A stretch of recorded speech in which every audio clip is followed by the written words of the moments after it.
Okay, this is Sam from TikTok. So there's a car for $7,000. I want to sell my car worth 12. Can you explain that? Um, well, who are you selling your car to? It's if you say it's worth 12, then all right.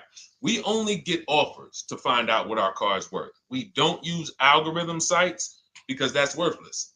An algorithm site is a site like Kelly's Blue Book. You punch in your year, make, model, and in 3 seconds it tells you your vehicle's worth $12,000. Right now, we have companies that bid against each other. And what you want to do is you want to go on your computer, go to CarMax.com, go to Driveway.com, go to Carvana.com, go to AutoNation.com, go to Kelly's Blue Book Instant Cash Offer.com, and go to Car Gurus.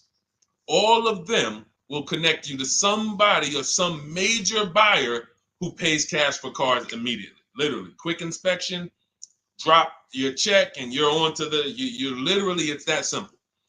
We are no longer at the mercy of private owners who are going to come by and look at our car and no one buy it and talk us down. There are extremely competitive buyers in the market that I've been telling people about since 2021 when we were cashing out.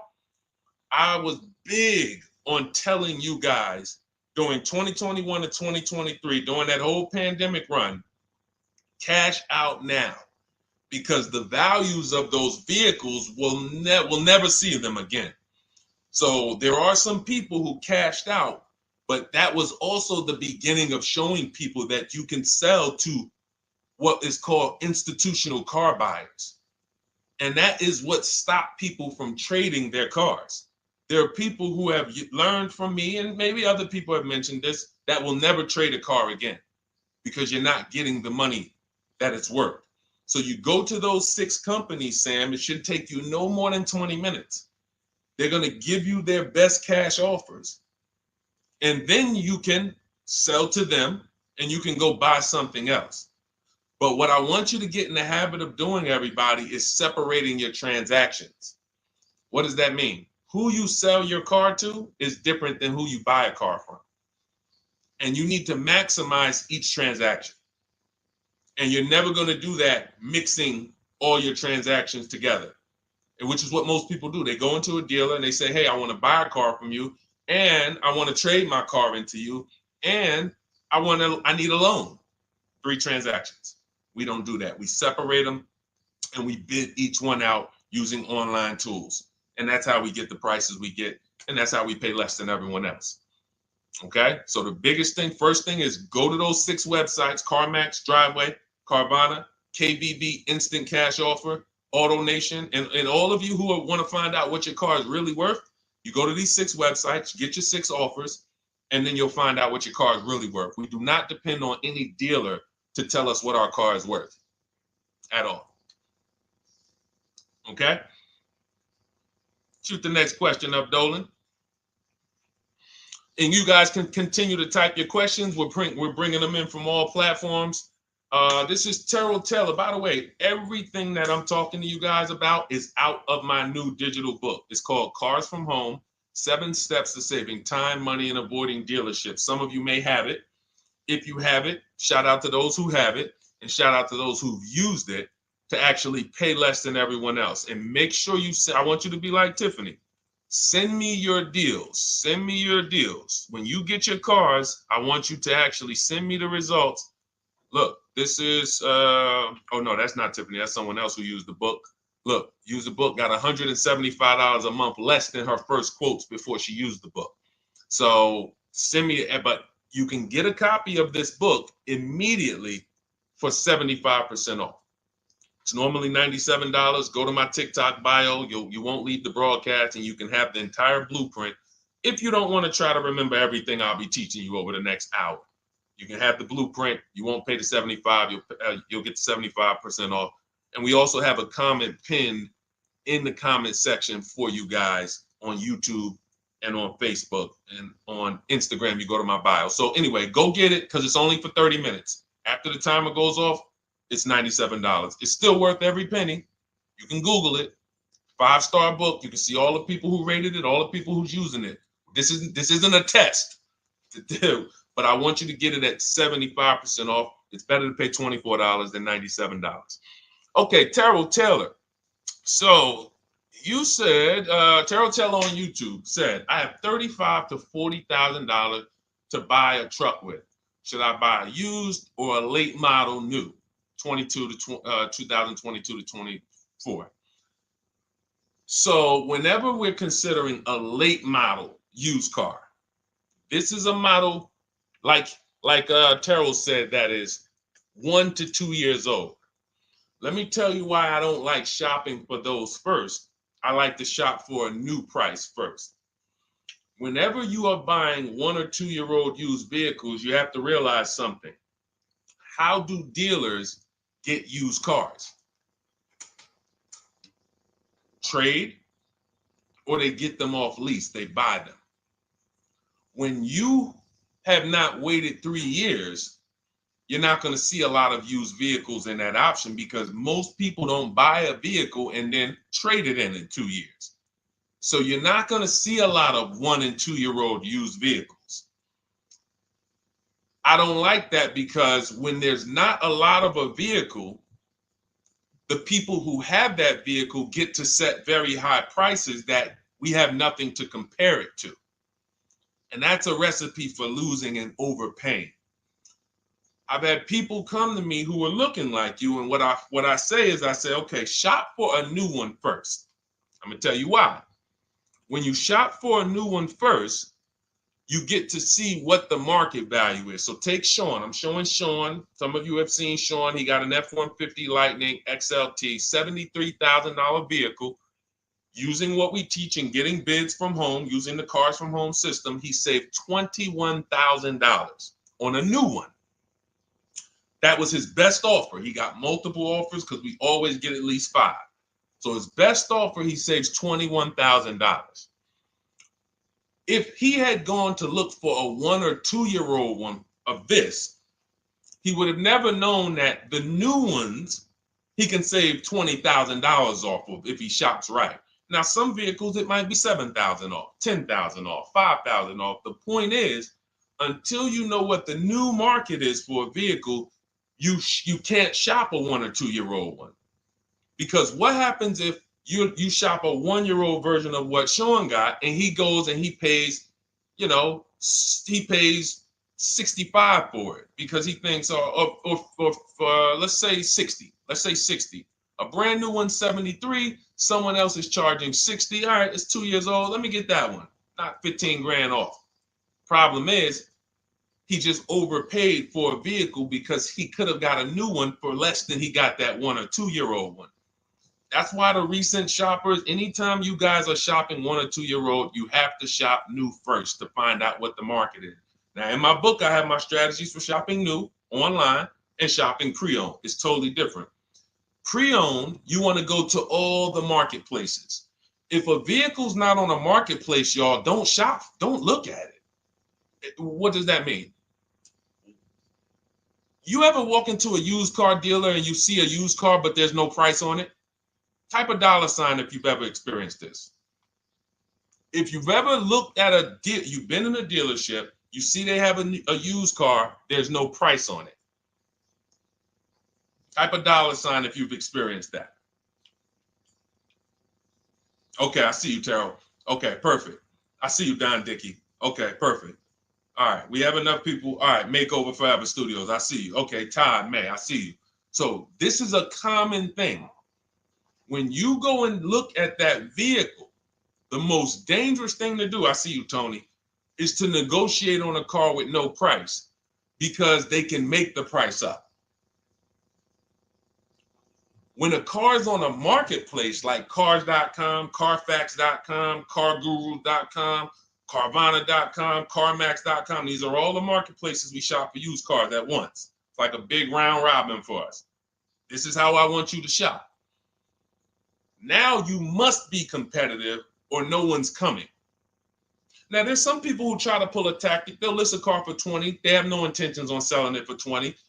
But they want you to come in and then they'll charge you more, fees, makeup fees and all of that stuff.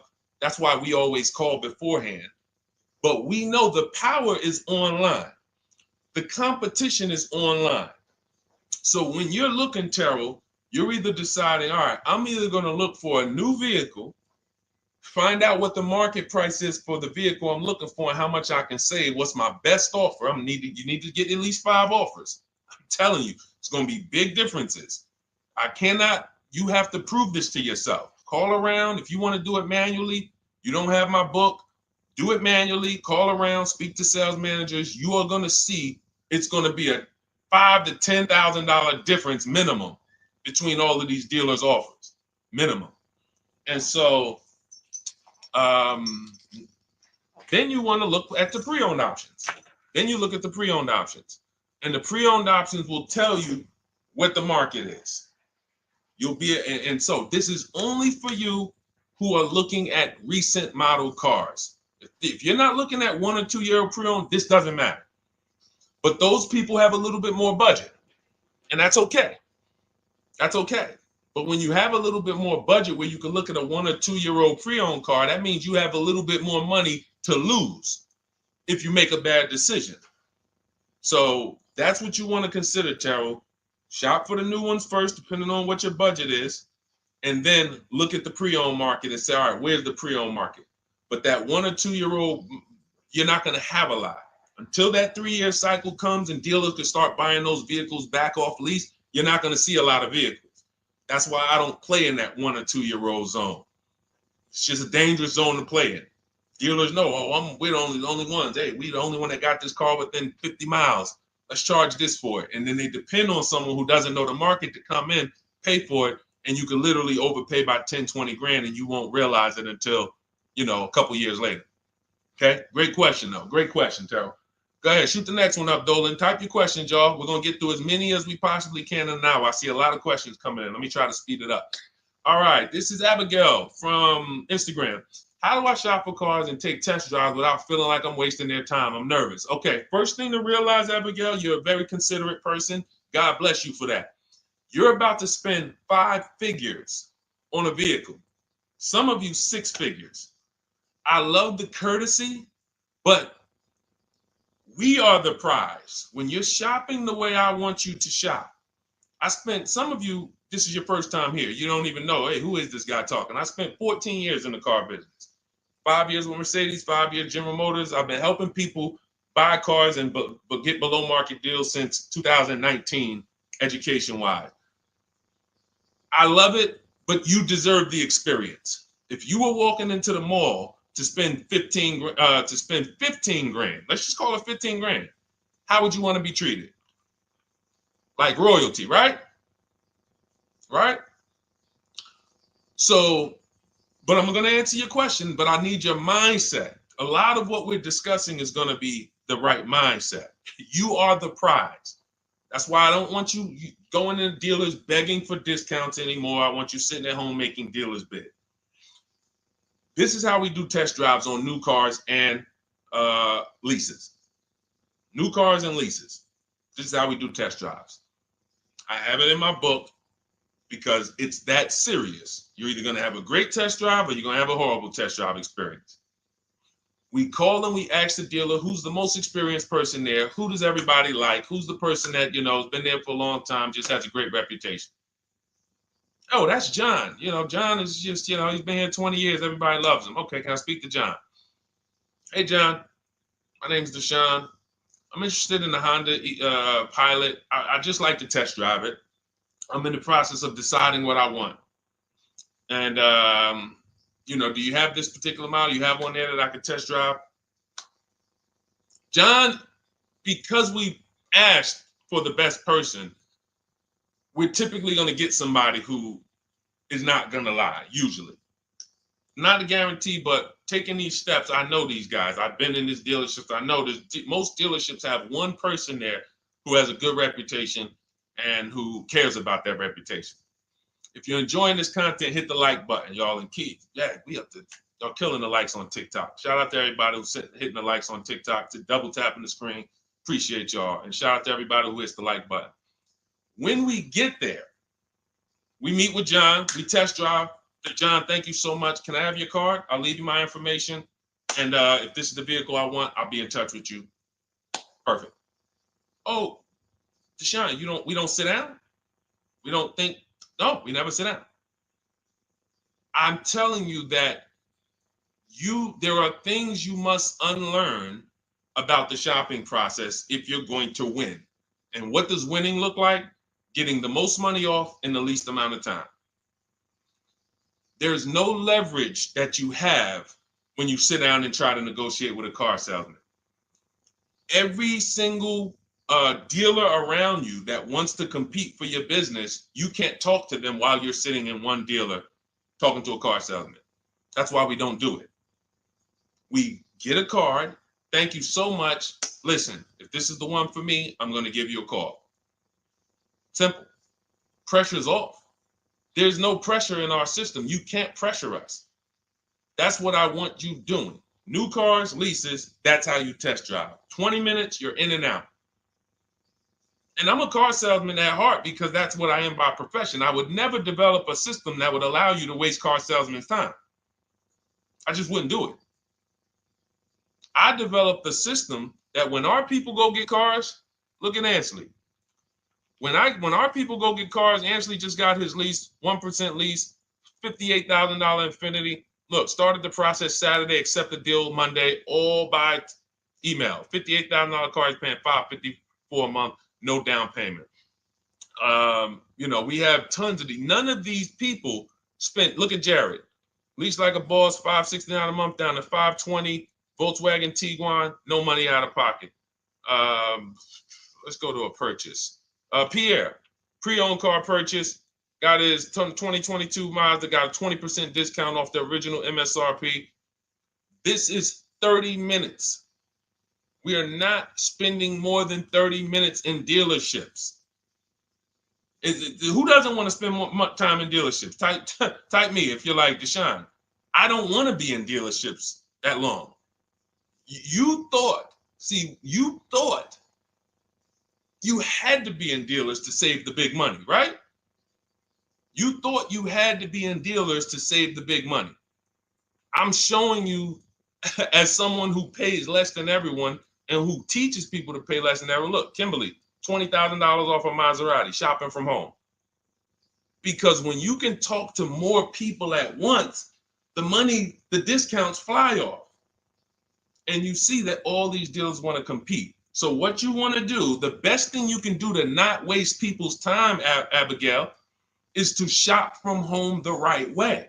Because when you shop from home the right way, you realize it's only a few things you need to be in the dealership for. That's your test drive. I just told you how to set it up.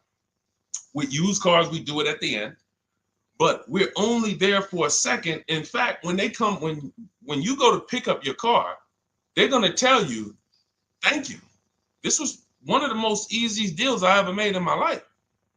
Because you came in, you emailed us, you knew what you wanted, you gave us the information we needed, we made you an offer, you knew what you were decisive. We have all these scripts. By the way, in my book, I have all the email scripts. You don't have to even think about what you're going to say. It's literally copy and paste, copy and paste, copy and paste, copy and paste when we're shopping for new cars and leases. With used cars, before I go to the next question, I want to hit on the used car process. Used cars, we must test drive at the end. We can't test drive used cars over here and then go and buy another used car over here.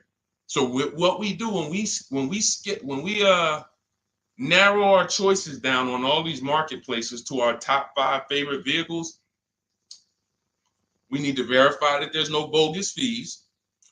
When I was shopping for my Infiniti truck, I narrowed it down to 4 vehicles. But I'm going to tell you something that's the most, who's bought a used car in their life? Type the letter U.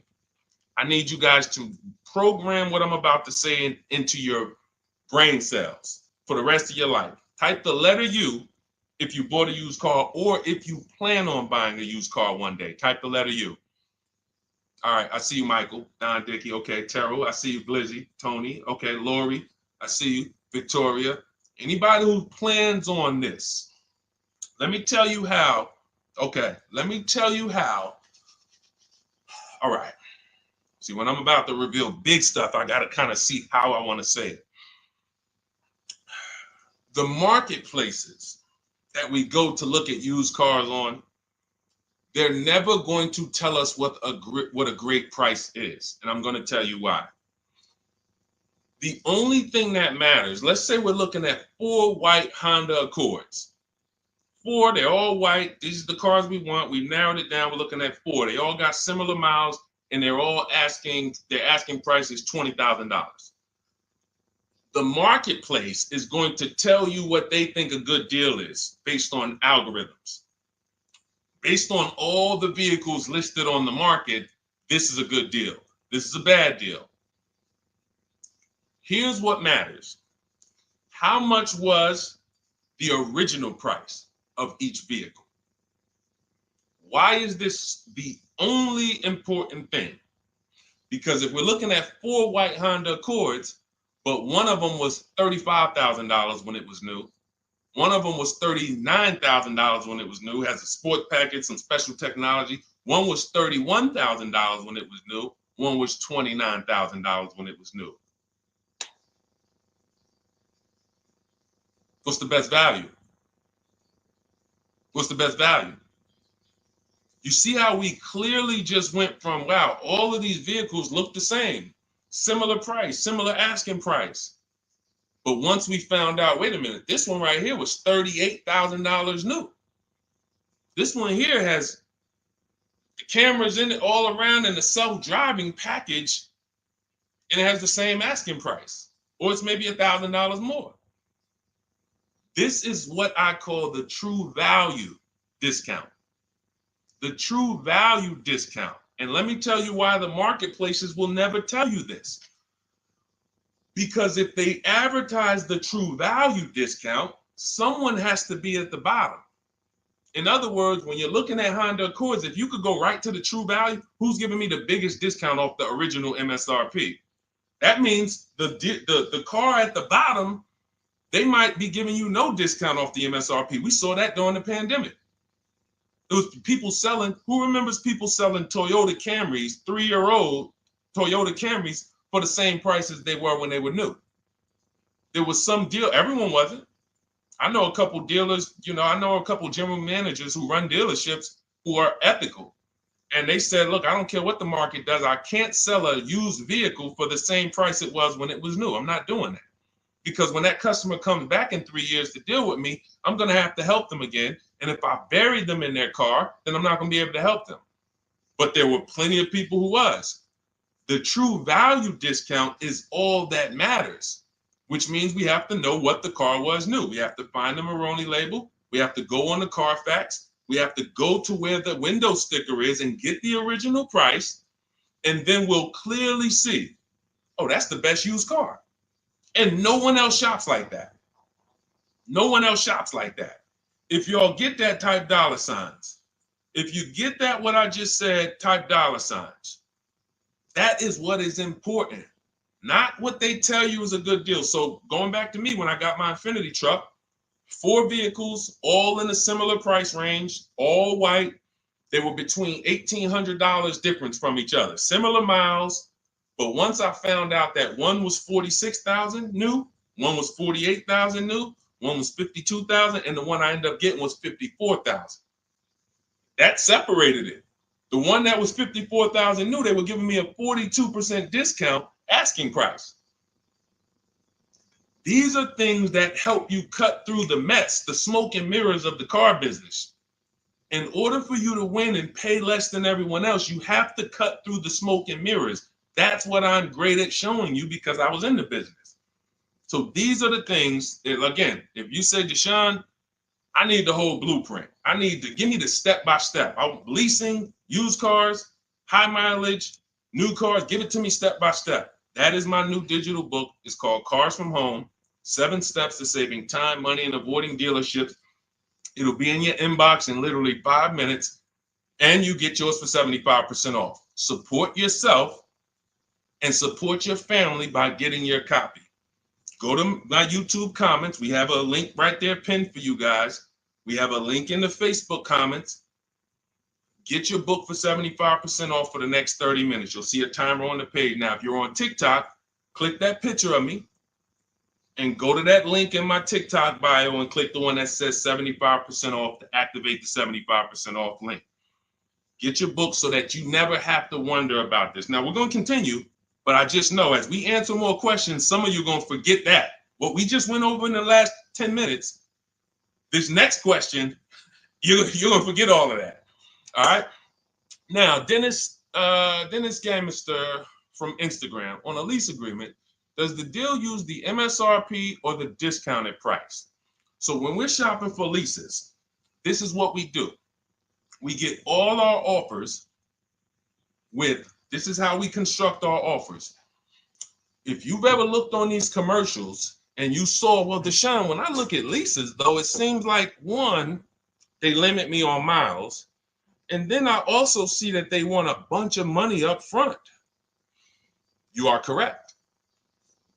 But they only limit you on miles according to the miles you told them you were going to drive. They don't pick the miles for you. We select the miles. And what ends up happening is people will, because they typically don't know how to shop, they're negotiating. They'll say, all right, well, my payment's $400. That's my budget.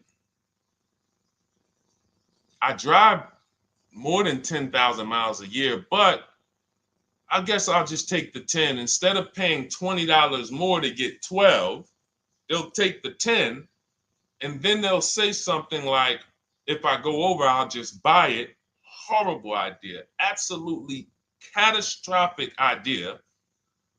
Or if I go over, they blame the lease.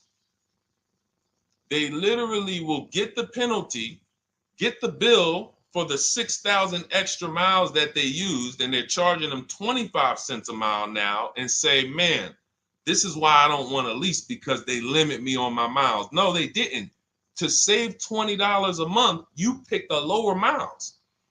You can customize leases up to 15,000 miles if you want, 18,000 miles. Look at Jen.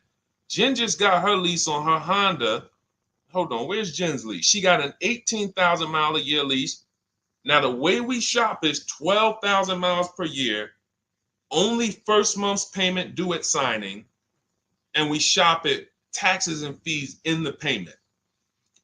Jen, her best offer on her Honda CR-V hybrid, which is one of the most popular hybrid crossovers in the market, she got $512 a month, 12,000 miles. That's a 1.3 lease.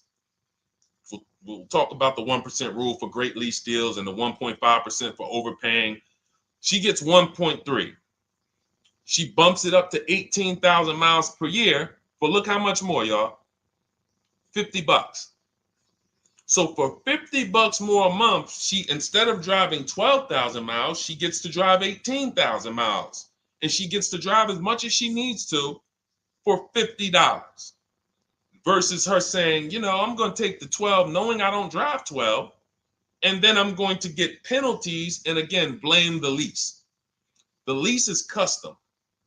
And the first time I learned about high mileage leases was when I was working at Hyundai. I was a manager at Hyundai for a short period of time. It was a highway dealer. The guy ended up going to jail. It was typical, like, you know, I've worked in some dealers, some phenomenal dealers, but this one was like, if you ever could imagine the prototypical highway scam dealership, I mean, this was it. So I was only there for 6 weeks, but I was a manager, and what I saw was I was taking care of this guy's lease who was just finished with it. He had 72,000 miles on it, and I went out there and I said, wait, you leased this? 72,000 miles? He said, yeah, I always lease now. He said, I used to come in every time I bought a car, my negative equity was ridiculous, $15,000, $10,000. I had to keep writing these big checks. And I just said, you know, let me switch to leasing.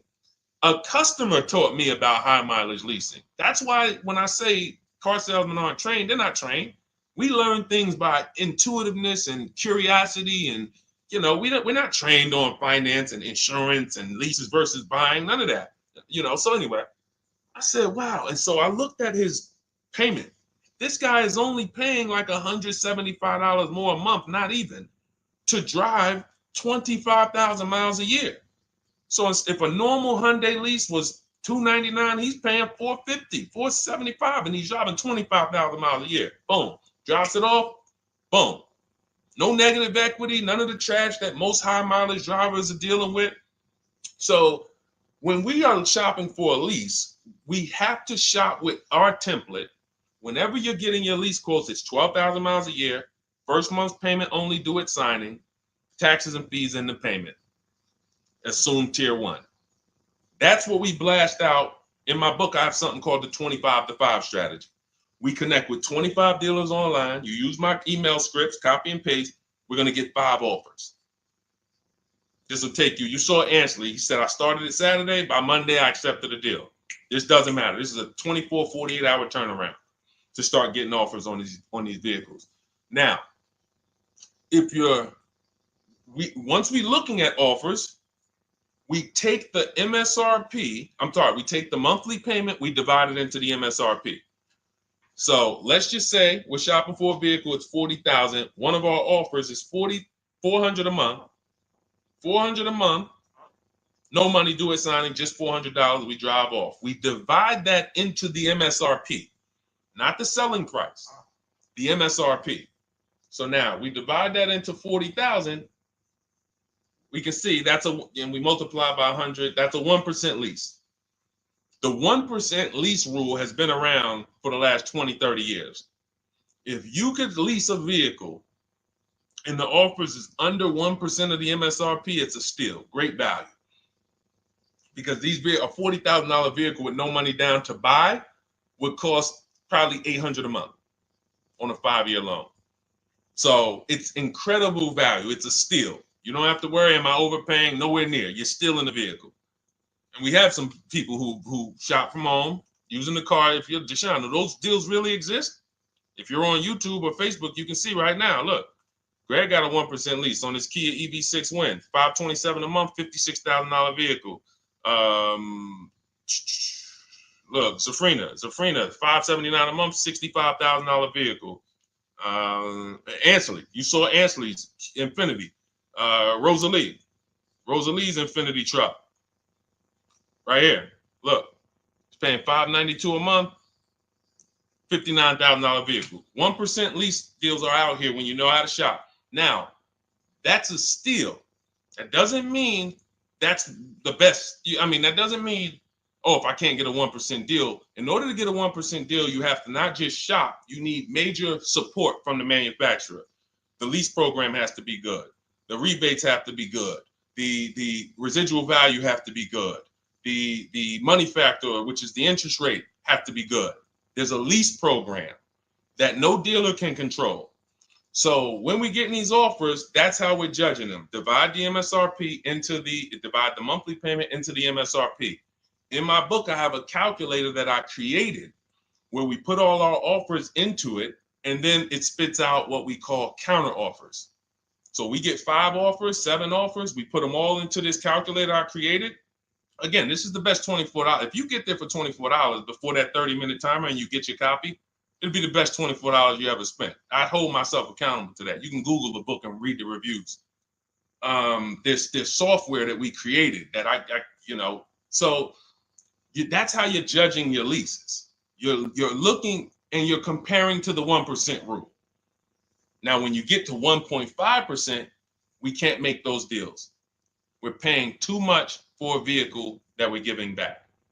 We have to see, there was no indicator before I created the 1.5% rule. As much as I love educating people on leases, the only people who should be leasing is if you're not keeping your cars 8 years. All of you long-term people who you keep your cars more than 8 years, don't think about leasing at all. You should be shopping for below market purchases. But if you're not keeping your cars 8 years, you're losing thousands of dollars not leasing cars. Depreciation is where you lose. Resale value is where you lose. So the 1% rule is what our anchor is, but 1.2 is great value. 1.3, great value. 1.4, good value. 1.5, good value.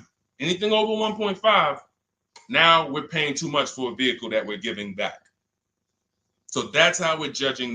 That's how we're judging and comparing our lease offers. And with the calculators that are in my book, you can literally do this in seconds. This stuff, these mathematical things that used to be complex, even hard for me to explain, when you're using the stuff in my book and you're seeing, wait, There's calculators I can do this. Boom, boom. Why don't these calculators exist on Google? Because anything that makes dealers compete, they're not going to make for you.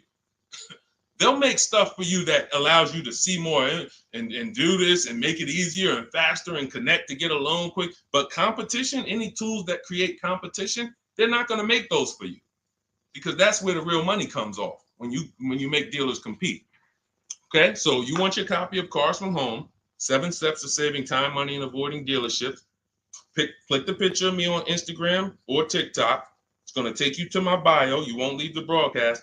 Click that link and then click the button that activates the 75% off, and you'll have 30 minutes. Once the timer goes to 0, the $97 price is what you have to pay if you want it. It's up to you, but $24 is much better than $97. $97 is still a great price. I have no doubt that you guys would write me, especially the more you use this. 1, 2 cars, 3 cars. You get 1 lease this year, a used car next year, a new car in about 4 years.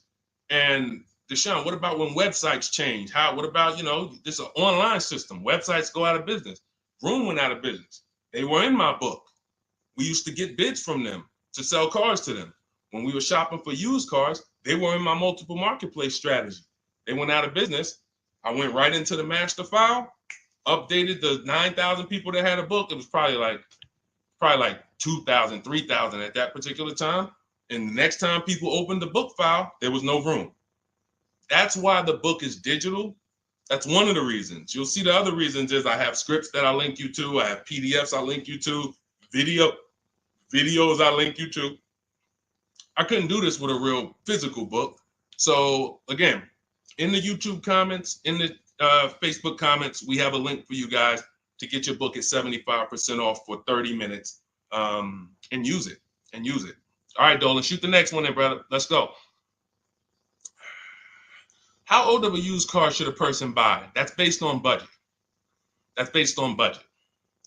I like to start with, when we open those marketplaces, Tony, you want to start with the most recent cars. The first thing you're doing when you open up the marketplaces, y'all, first of all, we're creating accounts. Out of all those marketplaces I named, 6 or 7 of them, we use 8. We use eBay Motors, we use Carfax.com, we use Cars.com, Autotrader.com, CarGurus.com, Carvana, CarMax, Driveway, and that's 8. 7 of those, or 6, allow us to create an account. Why is it important to create an account? So that every single new car that matches our criteria, as soon as it's listed, we get a notification. The people who have that notification on, most of them don't know how to assess the market like I'm showing you. So even if they get a notification that the car was just posted, they're not going to have the information to take advantage of it. They're going to hesitate. What we do is, the first thing we do after we create our account is we're now assessing the market. Where's the low prices? Where's the high prices? And I'll usually go 3 years back, sometimes 4 years back, and let's assess the market.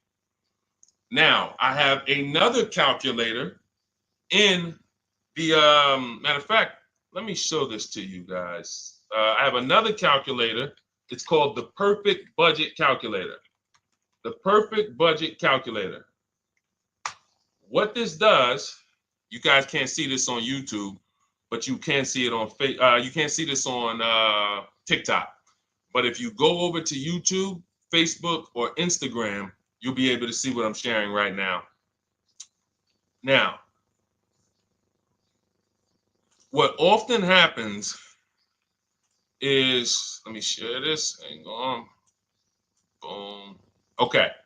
So now what often happens is, a lot of you will say, I could put down $2,000, but, if I don't have to, then I won't. Or, if you get a car and you pay $15,000, if you pay $500 a month for 5 years, that's a lower price you paid than paying $500 a month for 6 years. So ways to manipulate our budget is to shop within our budget for a shorter loan. This is all stuff where I said, okay, people don't know they need to be doing this. So let's make a tool that does it for them. And this is, you get access to this when you get your copy of Cars from Home, my book. So let's say we do something called an equity assessment. Everybody who has a car, remember I was mentioning a little while ago, we go to these websites, Driveway, Room, or all these, and we find out what our car is worth. Let's say you're like, man, okay, if I sell my car to CarMax, I'm actually going to have $3,200 of equity. All right, so when I sell, I'm going to put that into my budget. All right, now max, my down payment, max I could comfortably do is $1,500. That's max. Now, we use the average interest rate, and in my book, I give you a link to see what the average interest rate is at the particular time you're going to be shopping. Let's just say it's 6.9. Now, we enter a comfortable monthly payment. Let's say you're like, all right, I don't want to go any more than $425 a month for 6 years. That's my max. You enter your state so we can pull the taxes and we can pull the fees. New Jersey, calculate budget goals. Now it's going to ask you a comfortable monthly payment on a 5-year loan. You might say, all right, same thing. I still don't want to go over 425 no matter what. Perfect. What this does is create multiple goals. And it creates multiple goals. It creates a starting point. Now, if you find a car at this price, $18,776 or less, you can do a 5-year loan, use none of your equity, so this will go in your bank, and use none of your down payment. Now, next goal may be, okay, $22,000 or less. 6-year loan, no equity, no down payment. So the first two goals are no money down goals. If I find a car anywhere in these price ranges, I can do these deals, no money down. Now, this is one where I use my equity, but no down payment. Goal number 4, I use my equity for a 6-year loan, no down payment. Now, goal number 5. Now you can see the price of the car is getting higher. Use equity, use my use equity and down payment, but it's 5-year loan. And then here is your max budget. Your max budget, which is fine. There's nothing wrong with if you find a vehicle that, once you use this and you find the best price vehicle, as long as you are under this number, you are fine. The problem is when you go over that number. The problem is when you go over budget. All of these goals are your budget. So when I got my Infiniti truck, I got my goal out. It was my fourth goal. Now, this is how you make sure when you go out to shop, and look at the top. What does it say? You select your state determines the sales tax, will factor it in, give you precise figures. Now, you'll notice, what about the fees, Deshone? Don't all these cars charge fees? We've already factored in the taxes, and we've added $1,000 for fees. What is $1,000? The documentation fee and the motor vehicle fees. It's all in there. So you can go out and know that's my max budget. I cannot buy a vehicle, make a deal on a vehicle where my purchase price is more than $26,729. That's the perfect budget calculator. So there are certain things that I had to create. No one does them. Everything that I was referring you guys to, all the websites, I was doing this, and there was some things where I couldn't refer you to anything because it doesn't exist. We had to build it. So this is how we make sure we are shopping, whether it be for new cars, used cars, below our budget. And that's not how you make, but here's the thing. I need you, before we go to the next question, I need you to understand something. That doesn't make sure you pay below market price. You have to combine this with getting bids, because you can be within your budget and pay over market value. There's 3 types of prices you can pay for a car, whether it's a new car, used car, or lease. Did you pay market value? That's what everyone's paying. Average. Did you pay over market value? Our only deals we make are below market value. And the way that happens is through bidding and creating a marketplace around you where all these people are competing for your business. That is how you combine that with the budget. This will keep you below your budget, but it does not guarantee. If I gave this to you, all of you would be like, this is great. I'm never going to go over my budget again. But it does not, until you combine that with getting bids for whatever you're looking for, you still run the risk of overpaying, even if you're under budget. Okay? Clear? Type $ if you're all clear before we move to the next question. And there's no way for us to do this manually. If there was a way that you could do this manually, trust me, I would have told y'all to saw me make a video about it all day on my social media. There was just no way. We had to build software. And you know, in my book, you guys will have access to at least 5 calculators for counter offers for new cars, true value discounts when you put the new price you put the original new price of the used car deal,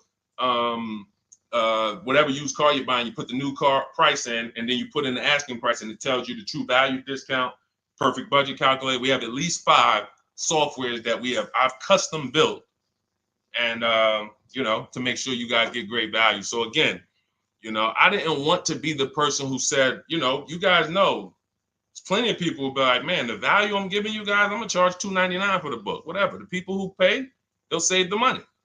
And the people who pay, there'll be some people, because some people are gonna pay, they just see value. Poor people look at cost.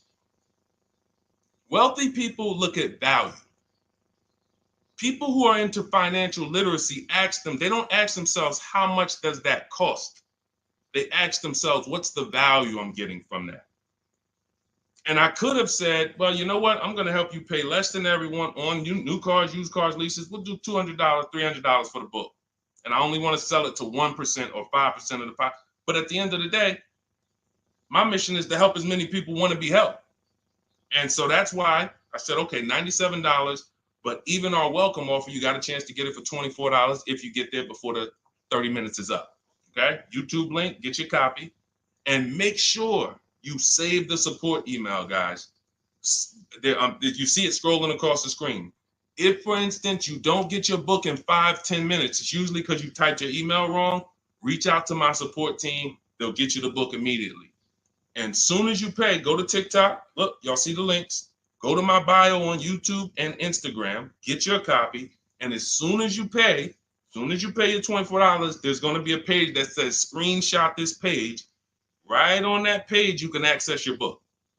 I want you to have the book immediately, but I also, in case you know, some of you type wrong, big thing, you know, we fat finger stuff. I want you to have the support email so that you can reach out to my team so we can make sure that book is in your inbox so you can use it and start saving money and building confidence. Okay, Dolan, next question, man. Let's keep it rolling. Okay, there's something about Mary on Instagram. I bought a car as is, and in less than a month, motor lock, can I sue for selling me a lemon? I'm not a lemon law attorney, but that is not what a lemon law case is based off of, in my understanding. Lemon law case is based on you buying a vehicle and the same thing continuing to go wrong at least 3 times. You know, that's a general overview of, you know, what the lemon law process is. And if y'all are enjoying the broadcast on TikTok, can y'all just double tap the screen and keep running those likes up? Every time y'all do that, y'all help TikTok bring more people here, and I appreciate it. If you're going to spend some time with us and, you know, every time just you hear something you like and you're like, man, we got to share this. Oh, and shout out to Madhu for sharing. Here's the thing. I made a video about this the other day because a friend of mine got a used vehicle and the transmission went out on him in about a month. So it wasn't the engine. But when you buy a vehicle as is, it's very tough for you to have any recourse, anything that you can do, because you're signing a contract that specifically says as is. It's very tough. What I would do if I was you, because the damage is done. I just find out what it would cost me to put a used engine in the vehicle, rebuilt in a used engine. You know, salvage yard. You need to, and especially if you're buying cars that you're paying cash and you're buying as is cars. These are probably cars that are under 10 grand, 12 grand. You need a mechanic. See, because that's a strategy.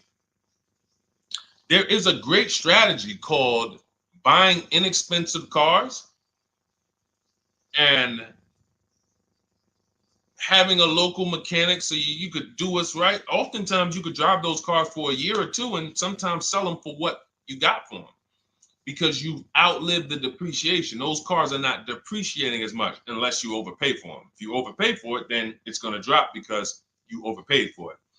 But if you pay a great price on some of these vehicles, you can oftentimes win with this, but it requires skills. One of the skills is, how do I avoid engine issues, transmission issues? So a couple things for those of you who may be going this route, you need to narrow your search down thoroughly based on title history, service records, accident history. That oftentimes you'll see, if I typed in right now 2018 Subaru Outback longevity. That's one of the things we do. It's in the 4th step of my book. Before we get prices on anything, we do a quick 5-minute search to make sure these aren't bad cars. There are bad cars out there, but there's data that shows us. If I type that in, it'll tell, okay, these vehicles are known for lasting 100,000 to 300,000 miles, depending on how they're maintained. That means you could have a quality vehicle, but if it wasn't maintained correctly by the first owner or owners, it's going to break down. The life cycle is cut short. These are preventable mistakes by simply checking Google. Now, we narrow these things down based on title history, service records, accident history.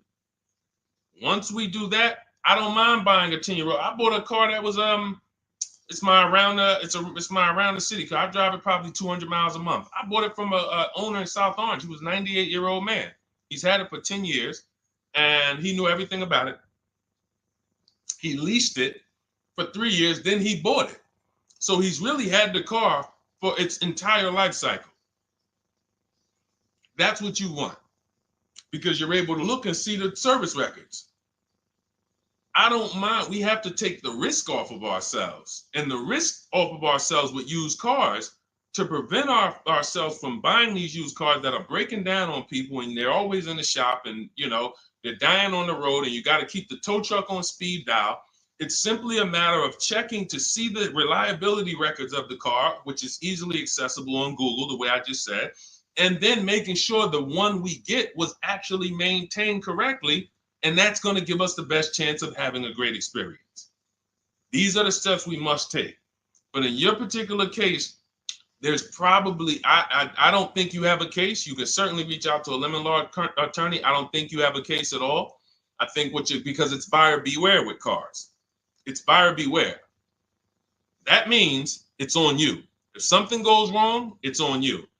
And so what I would do is I would find a local mechanic that I trust, that everyone loves in the neighborhood, and I've been there for 10 years, 20 years. And I would say, listen, can you find out what it would cost me to put another engine in this vehicle? My father did this on his GMC Envoy about 6 years ago. It was a 2008 Envoy. The engine went out on him. He put a new engine in the vehicle. One of the best $2,000 he ever spent, $2,000 or $2,500, whatever it cost him.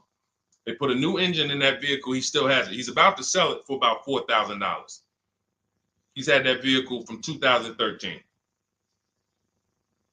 Think about that. A lot of people, engine goes out, they sell the car. It's worthless now, so they take the loss. Meanwhile, man, let me come up with $2,500 and I still got no car payment for the next 6 years. We don't need to be so quick to go replace our cars. If we follow these strategies, we can actually, I love to see more people doing that. Just go fix the car. But don't go to the dealership to fix it when they tell you, hey, the engine's gonna cost $10,000. And what does the dealership say, y'all? When you have these major issues and the dealership tells you the transmission is $7,000 and a new engine is $10,000, what's their suggestion? What's their suggestion when they tell you that? Because they already know you're gonna be like, yo, what the heck? I can't pay all of that. What's their suggestion?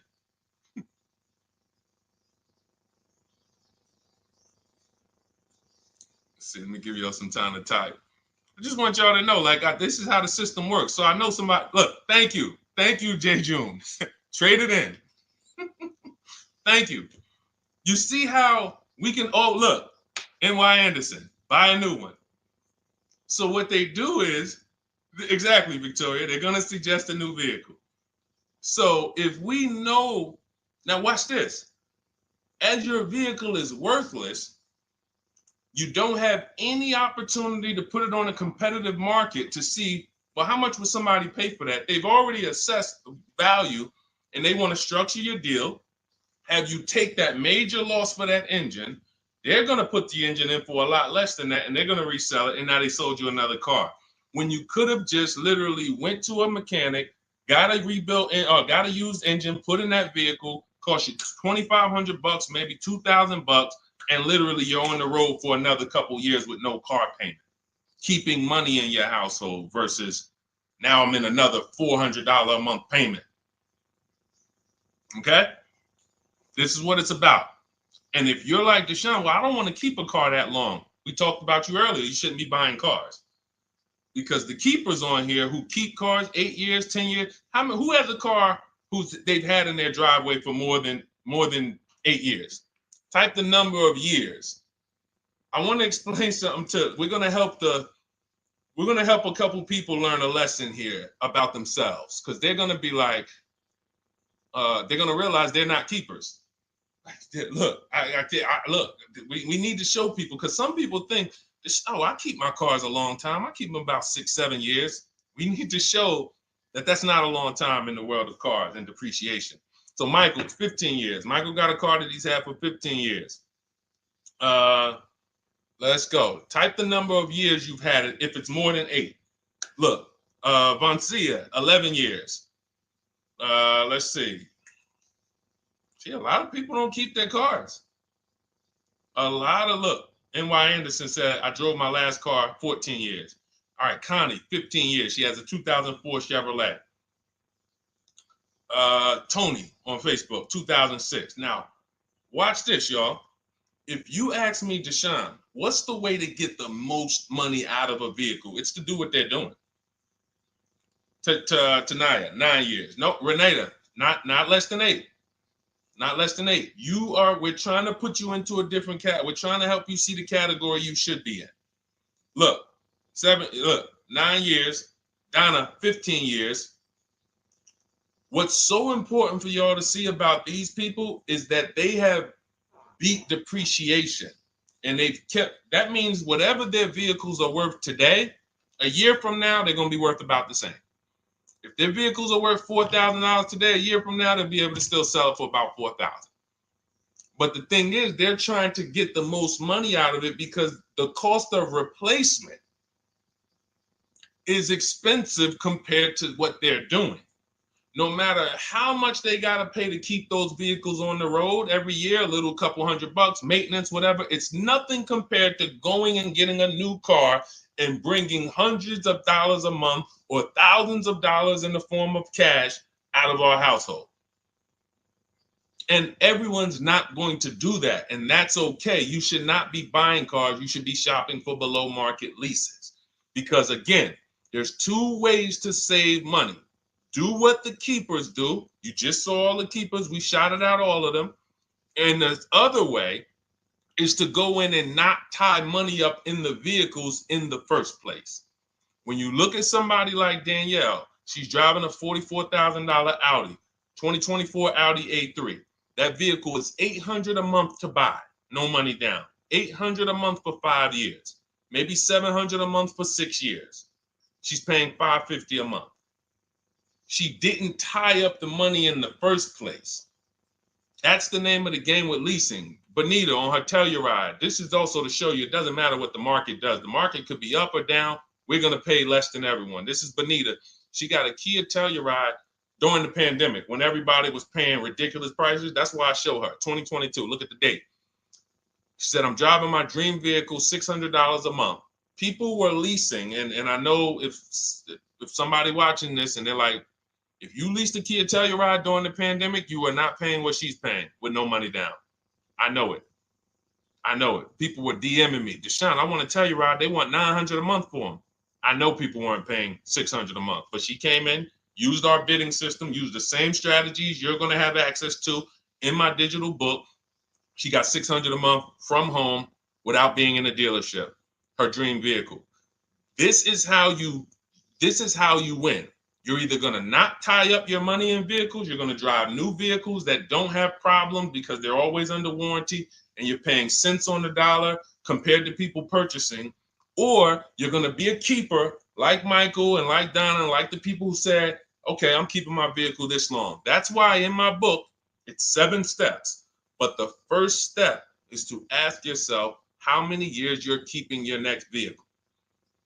That is the first question I would ask you if you and I were shopping together. My first question to you would be, Michael, how many years you want to keep the next vehicle? 8 or more or less than that? If you said to me, Deshone, I'm going to keep it at least 8. All right, let's go for the purchase. New or used, depending on budget, but we're purchasing. We need to find a below market purchase. If you said, Deshone, I'm 6 years max. I can't see myself keeping a car more than 6 years. All right, we're going to shop for a below market lease. Because the money you're going to spend in a below market lease, when you get these below market lease deals, not commercial leases, not what you see on advertisements. Those are ridiculous prices. We don't pay those prices. None of these people that you see, Greg, Charles on his Palisade, none of these are advertisements. They're thousands less. But when you're putting money in the cars and you're driving brand new cars, this is how it was for me when I was 22. This started for me at 22. I was working for Pontiac and I leased a brand new Pontiac G6. It was $256 a month. $256 a month. It was like a $21,000 vehicle. Same time, I had a friend of mine. She got a I don't want to say it because she might be watching this, and this is no shot at her. I didn't understand enough to teach her back then because I was new in the business. She went and she bought, let's call it a Honda Civic. Now my car was bigger because the G6 was a mid-size vehicle. The Honda Civic is a compact vehicle, but she bought it. $20,000 vehicle, 22, whatever it was at the time, paying almost $500 a month. Like that's a $500 payment. That's what it is. So my young household, I got a newborn daughter. I got a new car I'm paying $256 a month for. Same time, it's got families around me. They're in their 20s, but they're paying $500 a month. This is what showed me, wait, something's going on. And I never stopped. I bought a used car at that time, but since I've had 4 Infiniti leases, I've had a Jeep Grand Cherokee lease, and people always think, gee, you must be paying ridiculous money. I see you get new cars every 3 years, but they don't. I'm driving $40,000 cars, $45,000 vehicles. I never paid over $400 a month. Not one of my lease payments was ever. I remember I got this Jeep Grand Cherokee, and it was a $35,000 Jeep Grand Cherokee Laredo, 2018. When I got my offers, the best offer was $330 a month. 12,000 miles per year. And that's what I was driving. If I was driving 15, I would have bumped it up to 15,000 miles per year. I got $330 a month. I went in there and I gave them $330 for that Jeep Grand Cherokee and I drove off. $35,000 vehicle. This is what I'm telling you guys. This is what is called deal structure. If your deal is not on the right foundation, if you buy, but you should have leased, you're overpaying by thousands and thousands of dollars. And you're going to have subpar vehicles with that run out of warranty, and you're going to have the same payment. You're going to have higher payments. I need you out of these two categories. I need you in one of these two categories. I'm either going to keep my vehicle long enough to beat depreciation, 8 years or more, or I'm shopping for a below market lease. I'm not going to be stuck in the middle no more, buying vehicles and then selling them while they still have a loan on them, negative equity and all of this stuff.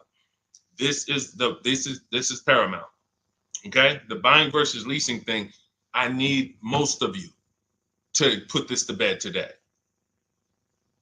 And I think I'm one of the only people that goes into buying versus leasing by the numbers. It's not opinion based. It's not, oh, I think you should lease if you're, depending on the car here, it doesn't matter the car. Doesn't matter the car. You can see Teddy's, let's show Teddy's luxury. Teddy got a BMW.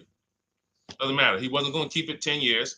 Look, goes on a BMW 2024 i4 M50. It's a $73,000 vehicle, $856 a month.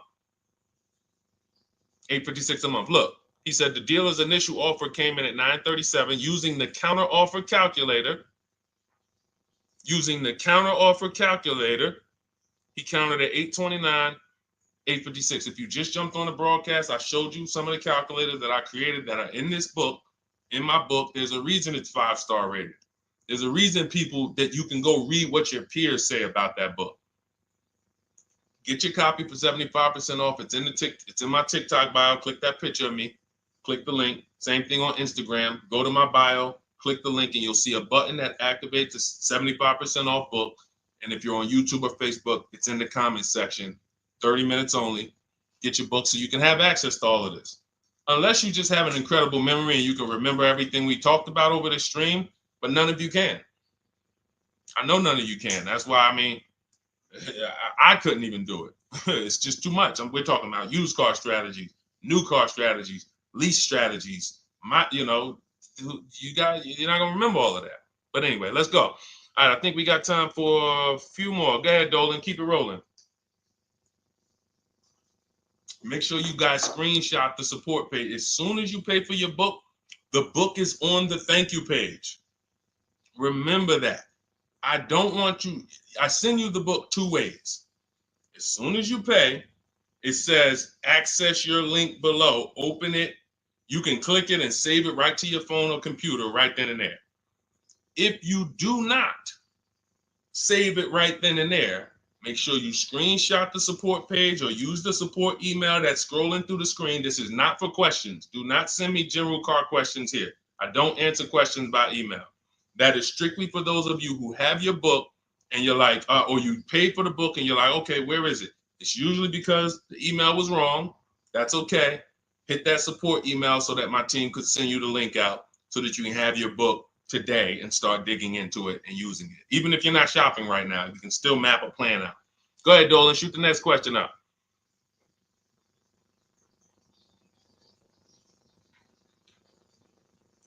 All right, this is Victoria from TikTok. Any tips for how I can get the highest trade-in value for my existing vehicle? Of course, bids.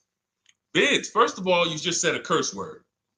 You may not know, but we don't use that T word here because you're never going to get anything. You're not going to get a max value for anything trading. We are fortunate that we have the opportunity to get bids from cash buyers in the market. And I'm not talking about cash buyers like Facebook Marketplace where a person, it's one of your neighbors from your town coming to look at your car. I'm talking about institutional cash buyers. People who cut a check instantly and, they do an inspection. That Jeep Grand Cherokee I sold to CarMax, they were the highest bidder 3 years ago during the pandemic. I'm not going to tell you what I made because those values don't exist anymore. So it just doesn't even make sense. But, those of you who were watching my videos earlier 3 years ago or using my tips, you guys cashed out and made ridiculous money. When corporations were trying to make money on people, we made money too. But CarMax won the bid. I went down there. They did an inspection on the vehicle. They came back.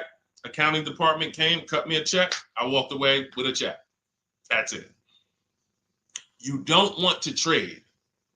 You want to sell. You want to break your not even break your transactions. I need you, Victoria, to realize there are three transactions in a car deal. Who you're going to sell your car to, That's one. Who you're going to buy your car from, that's another. Who you're going to get your loan from, that's the third one. Now, you're not always cash buyers. Deshone, I pay cash. Then you don't need that. Deshone, I don't have a vehicle to replace. Then you don't need that. But how do we make sure we get the highest value or the biggest discount? Bids. Each one, we make the market bid. So when what you should do right now, Victoria, this is step 2 in my book. After we decide whether we're going to buy or lease our next vehicle, that's step 1. Then we move to what is called the equity assessment. We need to find out, do we have equity or negative equity? Equity assessment. We call our bank. If we have a loan, we find out what our payoff is. Then we're going to go to carmax.com. I'm going to give you the 6 companies. This is the equity assessment process. We do this for leases too. I don't know if we have time to go into that, but I'm sure there's people on here who didn't know you could sell a lease. Type a question mark if you didn't know. Deshone, what do you mean selling leases? I never heard of that before. Type a question mark if you didn't know you could sell leases. We have an equity assessment process for that too. But what you would do is you go to CarMax, Driveway, Carvana, Kelly's Blue Book Instant Cash Offer. This takes 20 minutes. Auto Nation, Sell My Car, and Car Gurus, Sell My Car. Car Gurus, Auto Nation, Kelly's Blue Book Instant Cash Offer, Driveway, Carvana, CarMax. 6 offers in 20 minutes. That's bids. See, everything we do is a bid. That's how we have peace of mind. We don't negotiate. We make people negotiate with each other. There's 2 schools of thought. I want to remodel my kitchen. I want to remodel my whole kitchen. I go in and I have 5 people come out to give me a quote. One of them comes in and I start negotiating with them. Hey, you got to take less. Hey, you got to take less. You got to take less. I don't know if it's a good price or not. But when I come in, the first person comes in, I say, hey, okay, great. Is this your best offer? I'm having a couple other people come by. Oh, okay. Okay, thanks a lot. Next offer. Oh, next offer. Oh, well, listen, look, I could beat that. Oh, I'll give you another 5,000 off. They're competing against each other. When someone knows you are shopping their competition, you're making them compete with each other. They're negotiating with each other, not with you. That's a bar. Type of exclamation point if you got that. When people know you're making them compete with their competition, they're negotiating with their competition, not with you. That's the power of bidding. That's why we got grandmothers and single mothers that can come in and do this. That's why we got people who can come in and do this. You know, how are people getting these prices? Not negotiating, because they're making people negotiate with each other to earn their business. They're making banks negotiate with each other to earn their business. It's a beautiful thing. Banks and dealerships depend on you not making them compete. They want to negotiate with you and try to make you imagine and make you think, well, that's the bottom. That's the bottom. And you think that's the bottom, but that's only their bottom. Their competition's bottom is different. Their competition's best interest rate is different. Their competition's best discount is different. And why is what we do so easy? Because we're right here in our houses. That's why our entire system, our company, my book, our mindset is called Cars from Home. Cars from Home. It encompasses everything we do. Cars from Home. So that's what you do, Victoria. First thing you do is you go to those 6 websites, get your 6 cash offers, and that's going to be higher than any dealer you would ever consider trading the car to. Guaranteed. And this also allows us to eliminate the fake emails we get. All of this stuff is computer generated. I know you guys get these emails. Hey, Deuce, great news. We need your 2016 Kia Optima. We have a customer looking for it. We'll pay you $2,000 over MSRP. Who's gotten those emails? We'll pay you $2,000 over Kelly's Blue Book. Who's gotten those emails? Deuce, the list is CarMax, Carvana, KBB Instant Cash Offer, Driveway, Auto Nation, and Car Gurus.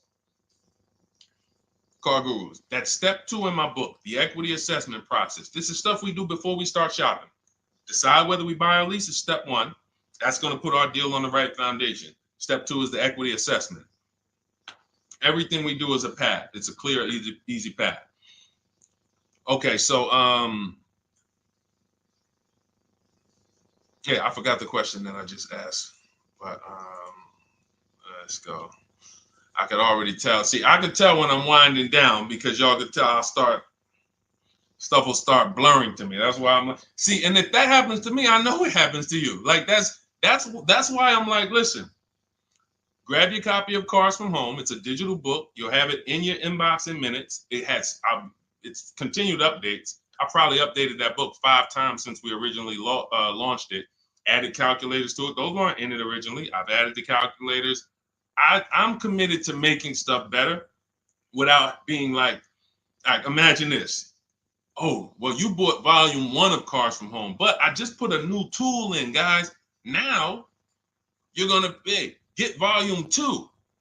And now every time a website changes, you got to get volume 2 and volume 3. And 5 years from now, you're getting volume 9 each time. It's like, no, literally one-time cost. And I can't tell you if that'll be around forever. I can't tell you that. I can't tell you 3 years from now, I'm going to be giving free updates of the book. I don't know. But I know today, that's what it is. Everyone who gets their book, you get free updates as I update the book. Because there's value in that. There's value. I could send an email out to people every 3 years and ask them, hey, did you enjoy the book? They're going to say, hey, yeah. Well, here's the thing. My new version is this. There's value in that. It could just be $24. They're already a believer. Someone who used the book's already a believer. So they'd be like, yo, the new version, oh, I'm about to shop again. $24. I'll pay it again. It's the best money I ever spent. But for now, I'm not doing that. Those of you who have the book, you will get free updates, and we'll keep you on the list to make sure you always get free updates of the book. So your link for 75% off is in the YouTube comments. It's only good for 30 minutes. It's in the Facebook comments, and it's in my Instagram and TikTok bios. Click those links in my bio. Click the button that says 75% off my new book. Get there before the $97, before it goes back up to $97. And make sure you save the support email, guys. Screenshot the support email. It's scrolling across the bottom of the screen. If that book is not in your inbox in 5 minutes, I want you to email my support team. Make sure you check your spam. And I also want you to, as soon as you purchase, you'll see, I say, hey, access your book below. So there's a link where you can click, open it up, get your book immediately if you want to download it, but I also email you a copy. But make sure you save the support email just in case. And again, that email is not for questions. Okay, it's not for car shopping questions, nothing like that. That's only to make sure you get your book. Okay, so great. Listen, great job. We've been on here about 1 hour and 20 minutes. Great questions. You guys know I like to go into detail in these questions. I would love to be able to get through 100 questions in 1.5 hours, but that's just not the way it works. We're not talking about buying, $100 items here. If we were talking about house buying, we'd have to go into detail. These are major items. This is the most expensive item y'all are going to buy behind your house. Think about that. And think about how many people are there to protect you when you buy a house. Think about how many people have licenses. See how that question got asked earlier? Can they sue if it was a house and they did you wrong? Sure. You can go before the real estate commission. People can lose their license. People can lose their ability to practice real estate. If they did something unethical, you can bring them before a court and a judge, and you can have recourse. You can get, justice. Cars, you got nobody. No one's licensed. The person who's helping you buy your car that you're sitting there negotiating with, which I want you to stop, they might have just got that job. And they didn't get that job because they're a finance expert and they're someone who understands how to help you, because they're not going to ever make you compete against. They're never going to put you in a position where you can make them compete. They'll say, hey, let's negotiate. But here's the thing. That person just got a job because, you know how many people walked in a dealership with a good smile and a good personality? 2 weeks later, they're selling cars. These are the people that are helping you. They're not licensed. They didn't go through school. They didn't go through ethics training. They didn't go through any of this stuff that realtors and brokers have to go through to help you buy houses. So when you get your car, it is on you. That's why you want me working with you. You want my blueprint. You're not by yourself. You're watching my videos. Once you get my book, you can stop watching my social media videos. I don't want you watching my social media videos if you have my book. It's just going to confuse you, because what my social media videos do is warn you what not to do. That's what my social media videos do. Don't do this. The worst thing you could do is this. The worst thing you could do is this. Don't do this. My book is teaching you what to do. It's telling you what to do. It's not an education book. It's a do this first. Step 1, do this, do this, do this. Step 7, hey, congratulations. We're taking delivery. We're not focused on that. So once you get my book, you don't have to watch my social media videos ever again. And I want to say that because a lot of people will get the book and still be watching them and trying to piece it together. You got my blueprint. You don't need those videos anymore. Okay? So always a pleasure, y'all. God bless you. To those of you who have your book, make sure you email me when you pick up your cars, send me all the details. Deshone, check this out. This is what I got. This is what I paid, so that we can bring you guys into the stream and continue to tell everybody about you. So about the results. All right. God bless y'all. I will see y'all on the next stream. Always a pleasure.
All right, hang on. Welcome to Car Shopping Questions and Answers. We are going to be going deep on all your car shopping questions. No question is off limits.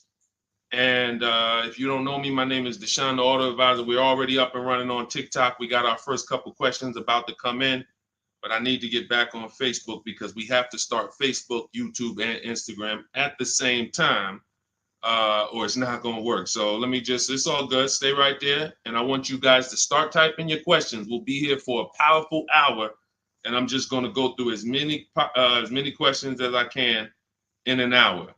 And we're going to be talking inside stuff. I don't hold back. Some of you know who've been on the stream with me. I do not hold back when it comes to questions and what we do here. So let's just go on Facebook. All right. Hang on. Let me throw the link up. Perfect. Yeah. All right. Okay. We're good to go. Dolan, you can bring the first question in. And let me give a new. Welcome, Facebook. We're on 4 platforms right now going live for car shopping questions and answers. Type your questions in below, and we're going to make sure we get to them. All right. It's not easy getting 4 platforms live at the same time. And we have 2 TikTok channels that we're live on at the same time. So everything we'll be talking about is out of my new digital book, Cars from Home, 7 Steps to Saving Time, Money, and Avoiding Dealerships. I have a special link for you to get a copy at 75% off in my TikTok bio, in my Instagram bio, or in the YouTube or Facebook comments for the next 30 minutes. Let's rock and roll. All right. First question comes from Scott on TikTok. I'm trying to buy a new pickup truck in New Jersey. Not sure how to do it. Well, the first thing we want to do is decide whether we're going to buy or lease. If you're keeping this truck longer than 8 years, then you should be buying. Once you decide whether you're going to buy or lease, and that's how you're going to avoid depreciation. Like you could save a ton of money on this truck, but if you trade that truck in 3 years, 4 years, you're going to lose a lot and you're going to just be buried because you're losing too much over the first 5 to 7 years of the truck's life cycle. So if you're like Deshone, I'm keeping it more than 8 years, no need for me to think about leasing, all good. Now we're going to move to what we call the equity assessment. Do you have any vehicle that you own right now that you need to replace? Because there's a word that we don't use here. Some of you know who've been on the stream with us for a while. What's the word we do not use? Starts with a T. There's a word here. See, so, and I'm moving you through this process. So Scott, I want you to see this is a process. It's not we don't wing it here. So there's a word we don't use. You already decide whether you're going to buy or lease. Let's see. Does anybody know? We might have a lot of new people on here today. Thank you, Brenda. Trade in. Brenda got it. We don't trade in vehicles. Because again, when we start talking about getting all the money on our car deals, we got to realize something. We got to get all the money from each transaction. That means the car we have right now, if we don't get the most money for that, we lost money. The loan we may be getting, if we don't get the lowest interest rate, we lost money. And the car we're buying, if we don't get the best price, we lost money. So what we do is the equity assessment. Let me know if you have a vehicle you're going to be replacing. We would make sure we go online, we go to bidders, and we find out the highest bid we can get on our vehicles. Takes us 20 minutes. 6 major websites: CarMax, Driveway, Carvana, Kelly's Blue Book, Instant Cash Offer, Car Gurus, and AutoNation. These are people who are fighting tooth and nail every day to buy cars. So we get bids from them. Now, let's move in. Let's say you don't have a car to replace. Now what do? Well, let's look at how we're going to pay for this truck. Are we going to, let me turn on airplane mode to make sure I don't get any interruptions. All right, how are we going to pay for this truck? Are we going to buy it cash, or are we getting a loan? So if we're getting a loan, then we need to see, are there any special interest rates on this truck we're looking at? If there's 0%, if there's 1.99%, that eliminates us from needing to shop for a loan. That's called a subvented interest rate. No one's beating it. So when you guys see like Honda, if a vehicle you're shopping for has a 2.99% interest rate, 1.99, that eliminates us shopping. But there's one parameter we must look at in the fine print. What's the term? Is it for 3 years? Is it for 5 years? If they give us 0% for 3 years, a lot of people can't afford that payment. Interest is great. There's no interest. It's free money. But you got to be able to afford the payment based on the term. Then we move into looking at, is this a quality truck? It's a very important step. Let me tell you what happened. People used to buy Range Rover. When I worked at Mercedes, we had a Range Rover dealer right next door. People come in and get a great deal on a Range Rover, come in, feel like, okay, I won. That truck's in the shop every 90 days. Every 3 months. Lights going off, it's on a flatbed. We had people going in that dealership, literally. Maserati had a couple models, same thing. But there are domestic models too. There are import models. There are Japanese models too that have issues. So what we do is we do a quick search, takes us 5 minutes. Nothing that I'm talking about takes more than a couple minutes. In fact, our entire process to buy cars that I teach, my 7-step system, is 90 minutes to 2 hours. You can get the best, you can get below market deals on any vehicle in no more than 2 hours.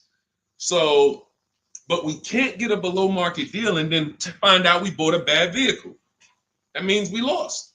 So whatever truck you're looking at, you would type that truck into Google and you would type, for example, 2024 Chevy Silverado, and you would type in initial quality. Initial quality, guys, is going to tell us what the data says about the vehicle in its first 90 days. That's initial quality reports. That means when people get it, all the owners, the thousands of owners that are buying this vehicle, what are they saying in the first 90 days? Are they saying the electric, are they saying it's hard to manage? It's too complex, there's issues. Initial quality we look at and we skim Google to see if we see any red flag articles. Then we switch initial quality to reliability. Reliability is what are people saying the first 3 years? Does this vehicle have a history in the first 3 years of having issues? Maserati owners who was buying these Ghiblis and buying things back in the day, the Quattroportes that were having issues, they would have saw that. And they would have made a decision not to buy those vehicles. These things, this 5-minute exercise prevents you from nightmare ownership experiences. Paying less than everyone is one part of this deal, guys, of what I want you to get. That's one part of it. Getting a quality vehicle is the other side. And you can't have one without the other. Great price, not a quality vehicle, we lost. Quality vehicle, we paid market value or above market value, we lost. So we need to get both. So then once we find out, okay, the vehicle I'm looking for, it has great marks, there's no red flags, now we move into getting offers. And very simple, we get offers right from home. That's why everything I teach is called Cars from Home. Cars from Home. It's a mindset and it's also a process. We sit down here and we contact dealers online. I have something in my book called the 25 to 5 strategy. That means we're connecting with 25 dealers in 20 minutes and we're going to get 5 offers. It is important that you must get 5 offers because 4 of them are going to be overpriced. I can guarantee you that. Right now I've worked with 2,200 people personally around the country, and we have about 9,000, approaching 10,000 people that have my digital book, Cars from Home, in their hand in the last 4 months. So when we look at the data, not to mention I shop myself, you know what I'm saying? I've used this. I know you may think every dealer has the same price. They're all different. They're all different. That's why your best deal, and pay attention to what I'm about to say. In fact, hit the share button if you're locked in. Share this with one friend because one friend might be out there shopping right now, overpaying. All right. Oftentimes, the dealers that are the closest to you are not going to give you the best offer because they think they own you. I'm going to say that again. When a dealer sees your zip code come in, when I was in the dealer, we used to get we call them leads. Anyone in sales, you know the term leads.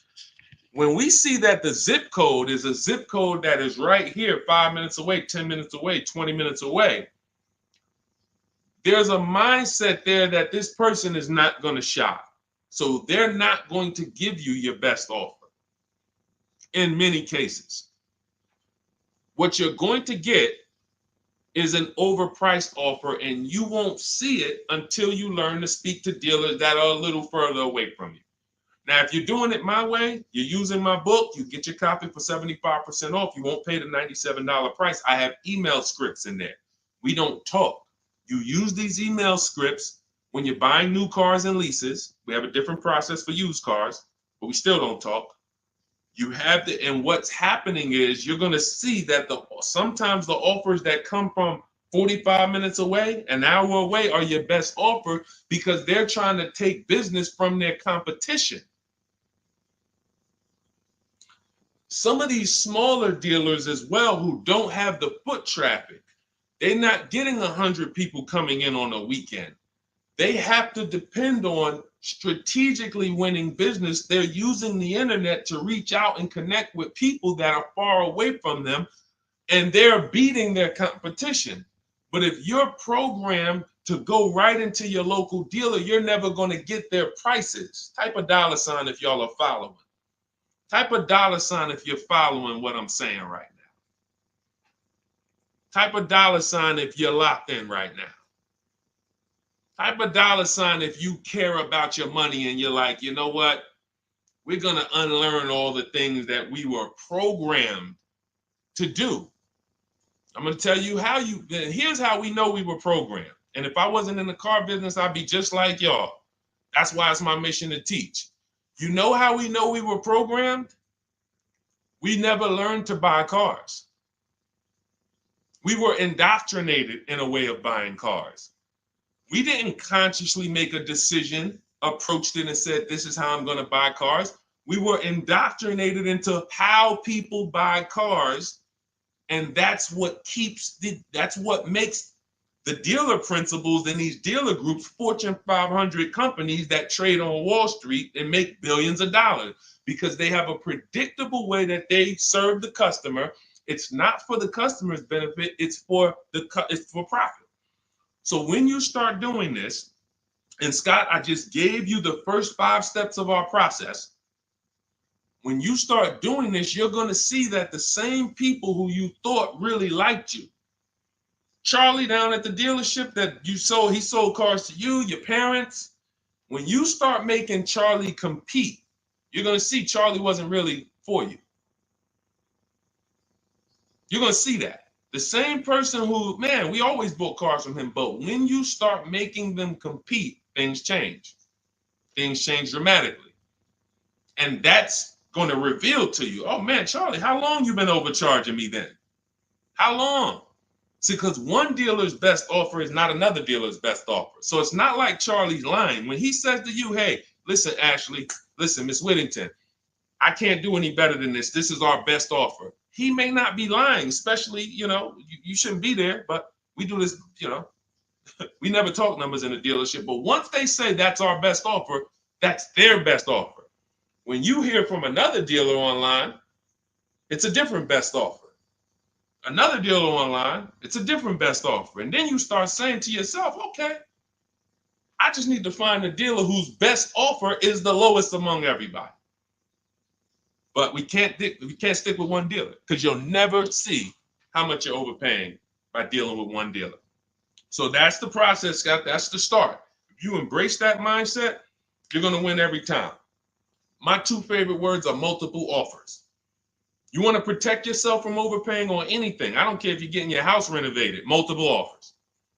Those of you who's not a good negotiator. Before we go to the next question, because I see we got a lot more questions coming, and keep typing them, and Dolan's going to pull the next one. Before we go to the next question, who's not a good negotiator? Type me.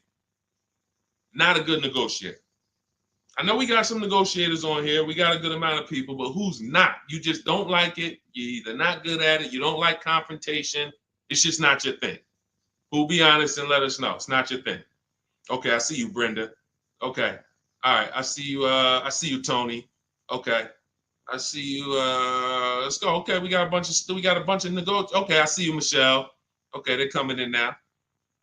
Okay. Multiple offers is, you never have to be a great negotiator. If you embrace multiple offers, you never need to be a great negotiator, because what happens when you start getting multiple offers, you're not negotiating with the person trying to sell you something. You're making them negotiate with the other people trying to sell you stuff. Big difference. When you negotiate one-to-one, you're negotiating with a person. When you make other people get bids and you get multiple offers, now those people are negotiating with each other to win your business. That's how we have deals. That's how we have people like Danielle here, who she got her Audi. She's paying a ridiculously low payment, $550 a month, $44,000 vehicle, no money down. That's how somebody like Sean saves 20 grand off of his F-150 Lightning here.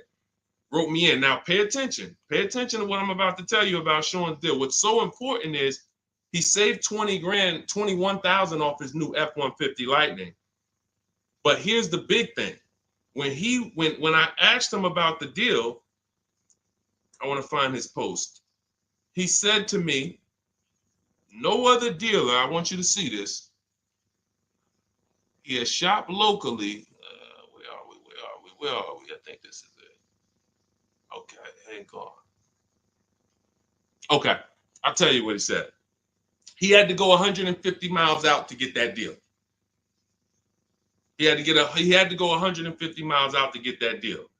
So what you're going to see from most people who learn from me, and you'll be this way too, you're driving an hour to pick up your vehicle, but it's a great drive because you know the money you saved. You don't mind driving an hour to pick up your new vehicle when you know that I'm saving $5,000 on this hour-long trip. All those other dealers close to me that felt like they owe me, none of them wanted to make me this offer. But this one deal over here, He's beating them by $5,000. I remember this young lady in California. She was buying a Volvo, and she had to fly. She called me. She said, Southern California dealer made me the best offer. They beat my highest offer in Northern California by $4,000. All the offers I got, the best one in Northern California, this dealer in Southern California beat it by $4,000. I said, so what you gonna do? She said, I just got the plane ticket. It was $70. I said, that's what I would have did. So we have to go to where we're saving the money, y'all. This is a one-time thing. You buy your vehicle from who's making you the best offer. You service your vehicle from where it's most convenient. Two big differences. All right, go ahead, Dolan. Shoot the next one up. Everyone who just jumped on, this entire stream is sponsored by my new digital book. It's called Cars from Home, 7 Steps to Saving Time, Money, and Avoiding Dealerships. It's already 5-star rated. You can Google it. For the next 30 minutes, you can get your copy for 75% off. It's my entire blueprint of leasing step-by-step, getting below market leases, getting below market purchases, getting below market pre-owned deals step-by-step, making banks bid for our business step-by-step. Now, 30 minutes only. After 30 minutes, the price goes back up to $97. So you can click the link in my TikTok bio, click that picture of me, or click the link in my Instagram bio, and come back to the broadcast after you get your book. As soon as you pay on that thank you page, I want you to screenshot that. There's a link to open the book right there. So not only will I email you a copy, on the thank you page, you click a link, and that book is right there too. So, and then for those of you on YouTube or Facebook, we have the link showing below. Link in the comments for you, and Facebook, you guys will see the floating link. So 30 minutes, get your copy. You won't pay the $97 price. You'll get yours for $24, and you have everything step by step. You won't have to remember any of this or watch my social media videos anymore. Okay. Scott says, dude, just wondering if you've heard of the Ford Flex Buy program, and if so, what are your thoughts? Well, let me do a little research on this. Hang on, because we can find out if this is going to be good for you or not. Let me tell you how easy it is when you figure this, Scott, when you grab this mindset, when you unlearn this. Hold on, they're saying they couldn't hear me on TikTok. Okay. Well, as long as you could, well, I know you guys can hear me here. We're on 2 TikTok channels right now. So let me see here. I'm pretty sure. Give me a, before we hit this question, let me make sure. Can you guys hear me on TikTok right now? Type yes. If we don't want to continue and people can't hear us. So let me know. But I see, these are the people I love right here. I love people who say, I'm going to get to it. Hopped off of TikTok, because we're on 2 TikTok channels, and now on Facebook. She said, I'm getting to this information. I don't care if I got a skim platform. I love it. Okay, so we're good. It must be just this one TikTok channel then that we're having issues with. So it's all good. Let me close this one out, and then we'll keep it moving. Okay, so this is how easy it is to find out if something's worth it or not. Does it make people compete for my business, or does it try to lock me into something? The competition is what saves us money, which is why none of these websites you're ever going to see is going to create competition. I'll tell you about the used car websites. They're not creating competition. I'll tell you that. See, I don't want to skip this, but let's check this Flex Buy program, and then if we have time, I'll explain to you why those used car marketplaces we shop on, it's not competition. They're trying to sell you on variety. But let's check the Flex Buy program, and let's see how this works. Okay. So what is Flex Buy? Flex Buy is a unique payment plan for qualified buyers. Ford Flex Buy program payments start out lower, gradually get higher after 36 months. The Ford Flex Buy program takes the rate on a 60-month traditional loan and extends that rate to 66 months. The first 36 months of the loan, the payment will be lower as compared to the 60-month payment. The last 30 months of the loan, the payment will be higher than the first 36-month payment. Although every reasonable effort has been made to ensure the accuracy of the information. Okay, hold on. Let's see. I'm going to tell you what I don't like about this already, and I need more information. If this is in any way adjusting to the market rate. I'm talking about if the bank says like think about an adjustable rate mortgage. Some people have had a fixed rate and some people have had an adjustable rate mortgage. The adjustable rate is good for the lender because the lender says, all right, here, pay this rate that we agree on today, but in 3 years, 5 years, and 7 years on an adjustable rate mortgage, let's talk about what your new rate is based on what the market rate is. If that's in any way like this is trash. Because the banks will say, all right, well, for the first part of the loan, we're going to do one interest rate. And then we'll look and say, midway through, what's the market rate? And if the market rate's lower, great, you win. If the market rate's higher, then you lose. So here's the thing. When we're getting loans, I'm getting ready to explain something to you guys called the bank bidding war. There's so much money in loans, it's ridiculous. That's why there's people who want to loan you money to buy cars. They don't even sell cars. And could y'all keep tapping the screen on TikTok and running those likes up? Can we get to 1,000 likes real quick? Every time y'all tap the screen, y'all run the likes up and y'all actually help TikTok bring more people over here that need to be here. So I appreciate everybody. And thank you to everyone who hits the like button. I appreciate you. It does matter. Now, the credit bureaus in the United States allow you to do something called rate shopping. Rate shopping is when you actually let multiple lenders run your credit within a small period of time, and they can access it with a hard pull and it won't drop your credit score more than one hard pull. So let's just say one bank, Bank of America, accesses our credit to give us an offer for a loan. It may drop our credit 9 points because of the hard pull. If we shop within the rate window, we can have 50 banks at credit unions run our credit, and it's going to affect it the same 9 points. That's called the rate window. I haven't heard anyone talk about this. I've been talking about this for literally over 2 years. I think I have a couple big videos that you guys have shared, watched, that talk about how to do this. When you are getting your offers from banks, you want to get them after you've already found your best deal on your car.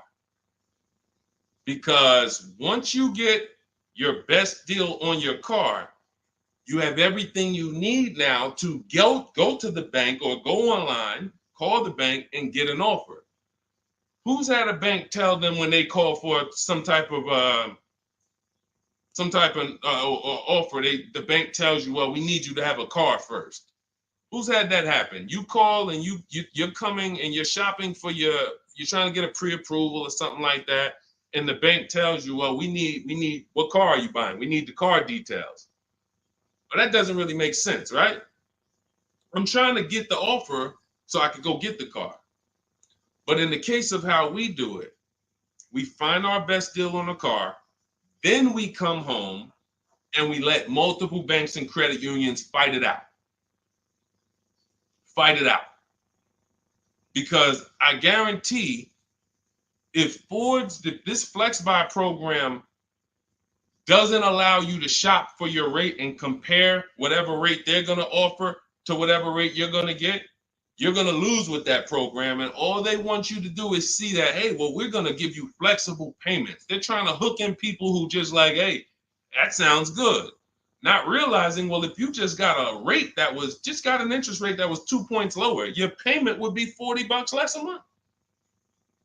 So interest rate shopping, guys, is extremely important. That's why when you get my book, I give you what's called the Bank Bidding War Blueprint. This is for you guys that are financing. I haven't added that to my book yet because I haven't had a chance to go in and restructure it. Every time I update the book, every time I come up with a new idea or a new website comes up, I update the book. I don't charge you for that. So websites go out of business. Room went out of business earlier this year. Websites go out of business. I'm not going to charge you for each time something changes because we use an online program. But what I did was when you get your book, you get the book, Cars from Home, and then you get the Bank Bidding War Blueprint. All this is the strategies we use to make banks and credit unions bid. I need you guys making people bid for your own sake, for your confidence, for your empowerment, for your experience. You're going to feel like I'm the prize. I'm spending $50,000 here. Why the heck am I begging people to sell me a car? Who's ever felt like they're begging people? Come on, can you take off another 1,000? Come on, can you drop it by $50 a month? Come on. You're begging people. Meanwhile, this is a 5-figure transaction. So when you flip the tables like we've been doing, like all of the people, if you're on Instagram or if you're on YouTube, you can see all of these people. You can see Zafrina, you can see Jared. Look at all these deals. People posting their numbers. Teddy, Rosalie. How does Rosalie get a 65? How much is this vehicle? How much? How does Rosalie get a $60,000 vehicle at $592 a month with no money down? How does she lease that vehicle at $592 when the same daggone Infinity advertisements we see say, hey, come put $5,000 down plus tax and you can pay that price? She did it with no money down. How? Bids. Okay? Bids. All right. Scott, if the program doesn't make people bid, it's no good. I don't care if it's flex buy, X buy, friends and family. If it's not making people bid, it's trash. It's for them, not us. Okay? I think I beat that horse down. So we can go to the next question now. Go ahead, Dolan. Remember, everybody, you have 30 minutes to get your copy for 75% off. Make sure you save my support email just in case you type your email wrong. Sometimes the book doesn't end up in your inbox. Just hit support, send them an email. My team works 7 days a week. Hey, didn't get my book. They'll get you a copy. We want the book in your inbox. We want you using it immediately. All right. This is Lorraine Celine. Thank you. I followed you in your advice on shopping for a used car, and I bought a 2007 Honda Accord at a great price. Thank you for your knowledge and advice. Amen. Congratulations. Enjoy it. Honda's a great vehicle. If you took the steps and made sure you were getting a good one, title, service records, accident history, a great Honda Accord is incredible. Even some of these vehicles, guys, long-term owners, some of you long-term owners, you need to understand which vehicles have the best longevity records. And Honda Accord is one of them. Congratulations, Lorraine. Enjoy it. God bless you. Go ahead, Dolan. Next one. Buying a Porsche Cayenne Coupe. Need help. Okay, well, you sound almost like Scott. We started with the process. How many years are you keeping the car? If I could find my, oh man, I don't have time to find it right now. I know why. There's a young lady who came. I want to tell you something how important deal structure is. Who was taught never to lease a car? I want you to be honest. Type me if you were taught never to lease a car. If everyone who's willing to be honest, again, it may sound like some of the things that I'm talking about is bad news first. That's because it is.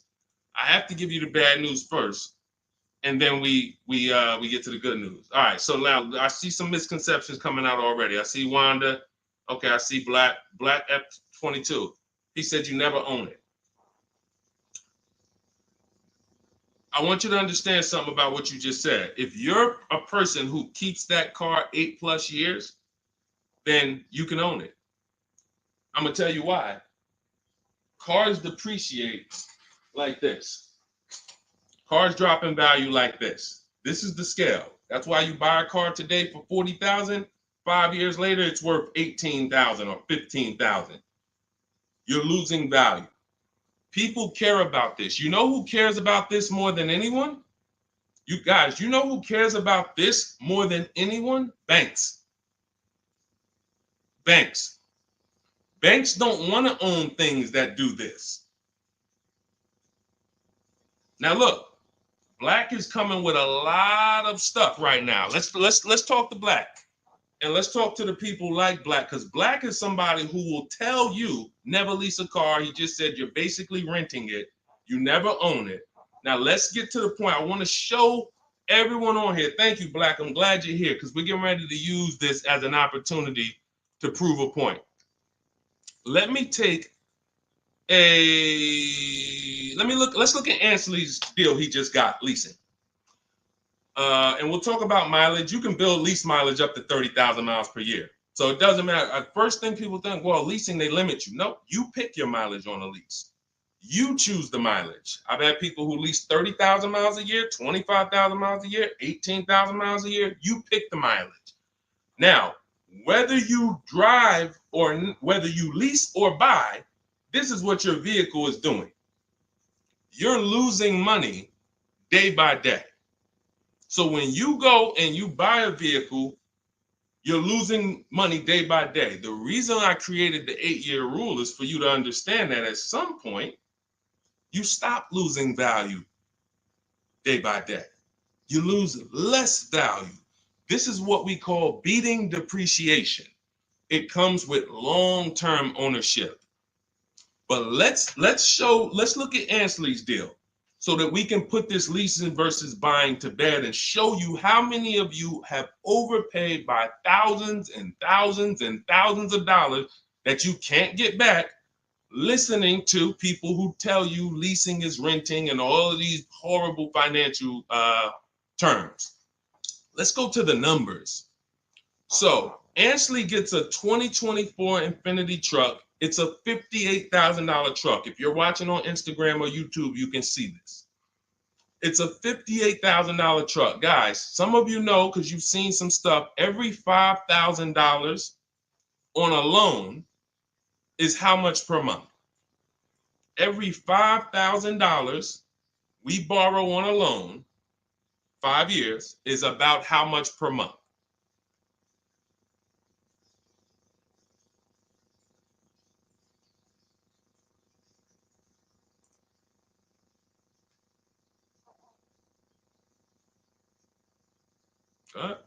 Anybody know? Thank you, Michelle. $100. Told you, shout out to the people who tapped in, locked in, locked in. See, I love the people who are locked in. It's some people who just, they sleep at the wheel. I need the people who are locked in. I'm really only talking to you. Now, that means this vehicle that Ashley went in to get, his $58,000 vehicle, if he would have just said, all right, I want to buy it because I was taught leasing is renting, how much is it going to cost me a month? No money down. Let's figure, we're going to compare apples to apples. No money down, because when you put money down into the deal, that confuses you. That actually makes you think you got a better deal than you really did. When you evaluate deals with no money going into them, it's easy to see where the best value is. Now, Ashley would have been paying $1,200 a month for 5 years. $58,000. That's not even full tax. Let's just round the tax to 60. Let's just say $1,200 a month. But Deshone, what if he got a good discount? Okay, I'll give you one better. Let's go extra conservative and let's play that game. Let's pretend that he's using my strategies and he found out a way to save a huge amount of money off this brand new Infiniti. He's getting bids, he's using my strategy, but he's not leasing because he's been programmed not to lease. So he's not leasing, but he's going to get bids. Now he saves $10,000 off the price of this brand new vehicle. $10,000. So instead of financing 60, he's financing 50. What's his payment, everybody? What's his payment? We just said every $5,000 is $100 a month. $50,000 vehicle. What's his payment? $1,000 a month. $1,000 a month. Okay. Now that's with a super discount. That's with a discount that's like anybody would be happy to save 10 grand. I'm proving the point here that you cannot get a good deal if you buy, but you should have leased. You lost. Big time. Now watch this. He's leasing and his payment is $554 a month. So now somebody like Black, somebody like Miggy over here that agrees with Black, they pull up in their Infiniti truck, right? And they pull up next to you. And y'all are both driving the exact same truck. And you look at them and you're like, hey, man, we got the same truck. Now they're going to say something to you like, yeah, you know, man, it's expensive though, man. It costs to drive this, right? And you're going to look at them and be like, oh, how much you paying? You know, I did a no money down deal. So I know I did all right. I did no money down, but I'm paying $1,000 per month for this. Oh, really? I did no money down too, but I'm paying $554. Wait, you? Yeah. Oh, yeah. I leased this. I drive it for 3 years, then I give it back. Oh, yeah, but I own this. I'm gonna own this in 5 years at $1,000 a month. This mine right here. Okay. All right. Listen. God bless you. Have a good enjoy, man. Enjoy. Now let's go one more scenario. Let's go to the person who says, Deshone, I don't buy used. I don't buy new though. I only buy used. Cool. Let's say you pull up in your new lease that you just got. And again, everyone shouldn't be leasing. That's why step 1 in my book is called the 8-year rule. It's the 8-year rule. If you are keeping vehicles at least 8 years, don't worry about leasing. You're going to beat depreciation. All of that money you're going to pay to own, all the $1,000, all these high payments you're going to pay to own, all this cash that has to come out of your pocket to own, out of your bank account to own, it'll be worth it in the long run. At least 8 years though. And the longer the better. 10, 12, 15, you really want. But less than 8, losing big time. So let's say a person says, oh, I'm going to get a used version. So they find a 3-year-old Infiniti truck just like this, but so instead of paying $60 for it, let's say they find one for $30. Let's give them a good price, good mileage. They think, oh, I'm good. What's their payment, everybody? What's the payment? Come on, stay by the keyboard. I need y'all quick because we're teaching something here to people like Black. They might not get it. I pray that they do, but they might not get it. But the people who are locked in financially, the people who understand financial literacy are going to get this. If every $5,000 is $100 a month and they buy a pre-owned version for 30 grand, what's their payment? Thank you, Michelle. 600. 600. See, he said 500. So this is how I know he's struggling. And I'm not trying to beat you down, man. I'm just saying when you're talking about something you don't understand, it's better to ask questions, not make statements. So now, we pull up. You have your new lease. You got this same deal, $554 a month. He pulls up in his 3-year-old version that has probably 1 year of warranty left. You both did a no money down deal. He looks at you and says, oh, wow, that's the new one, right? Yeah. This is the 2024.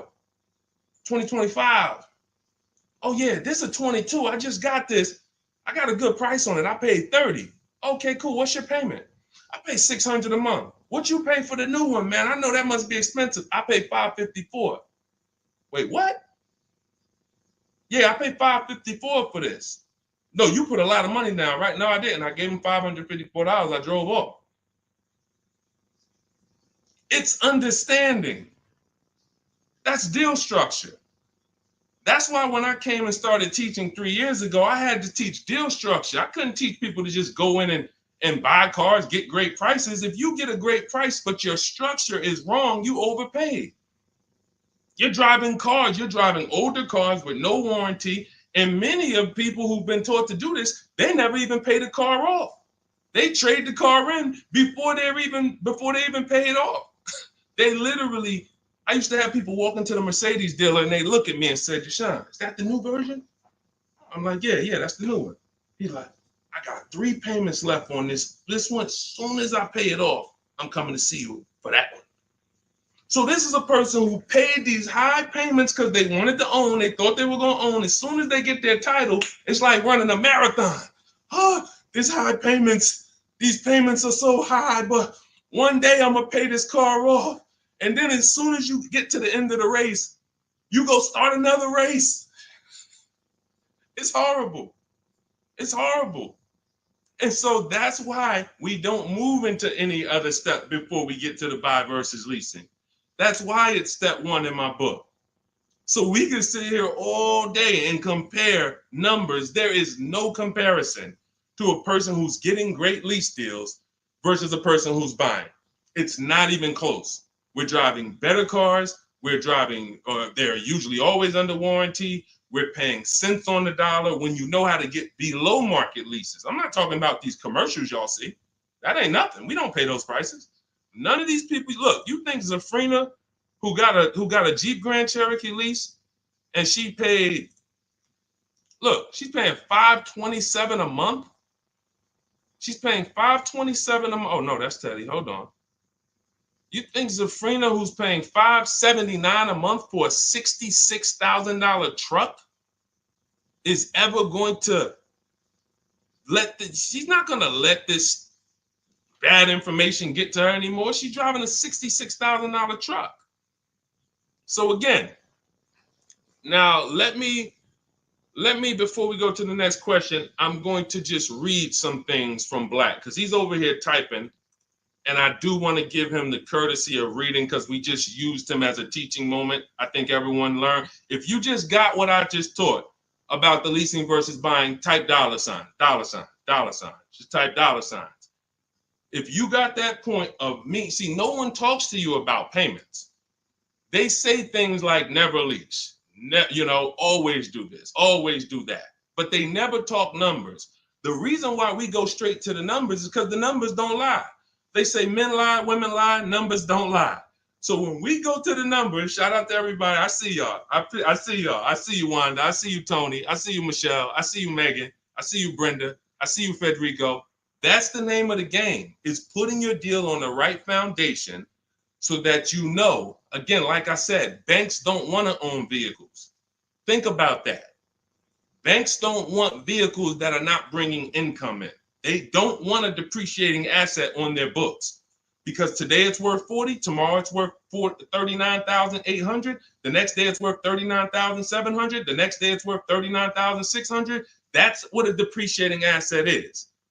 They don't want them on their books in the short term. They're in the short-term business. And some of us are in the short-term business too. The only people that are winning long-term with purchases are those of you who keep your cars 8+ years. Because you beat depreciation. All right, so Black said, nah, bro. Okay. Keyword, no money down. You put 10 to 20% down, then it's a different story. You can't make this stuff up. Let's go. You cannot make this stuff up. Watch this, y'all. Watch this.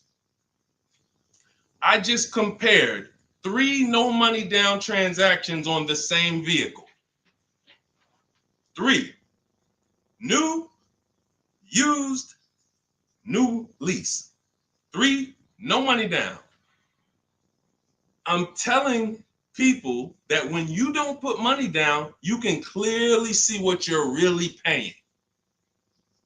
You can clearly see what you're really paying. Black comes in, he proves our point, which is he's going to put 10 to 20% down. Now he's pulling up next to you in your lease, right?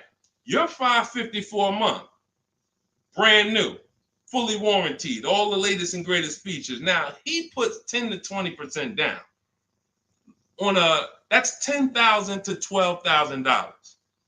Think about this. He pulls up and he has a similar payment to you. So he feels like we're alike. He feels like we're pretty close. In fact, he may even feel like he's doing better than you because he's purchasing his and you own yours. I mean, you're leasing yours. But watch this. What about that $12,000 you gave him? What about that $12,000 you gave them?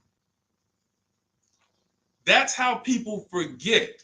That's why everything in the Car From Home system, when you get the book, you're going to see everything is about shopping with zero down, looking at offers, and then choosing, do I want to put money down to lower my payment? Money down does not buy your deal.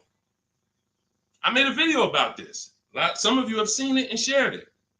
People who make a down payment and think they got a deal. You have a deal before you put your money down, or you don't have a deal. A deal means I shopped all my offers, and then I found the dealer who was going to discount the vehicle the most. Now, how do I want to pay for that? Do I want to get a loan? If I'm getting a loan, what do I want my payment to be? Now I'm going to manipulate my down payment based on what I want my payment to be. That has nothing to do with the deal I got, but somebody like Black or people who move like him, hopefully we can help you get over these mindsets. But you have some very, very strong convictions, and you're confidently incorrect. That's dangerous. It's dangerous to be confident and incorrect. Dangerous to yourself and your family and your friends who will listen to this. If you are putting money into deals and thinking that you got a deal because your payment ended up being affordable, you in no way can win. First of all, you're letting the dealer manipulate two things: the price of the car they're selling you and the interest rate that you're getting from them exclusively. If you were just separating your loan from your interest, from the purchase, you would see that that's a losing strategy. You can't compare a person who's driving a brand new vehicle paying a low payment to a person who's paying the same payment but gave the dealer $12,000 to get to that payment.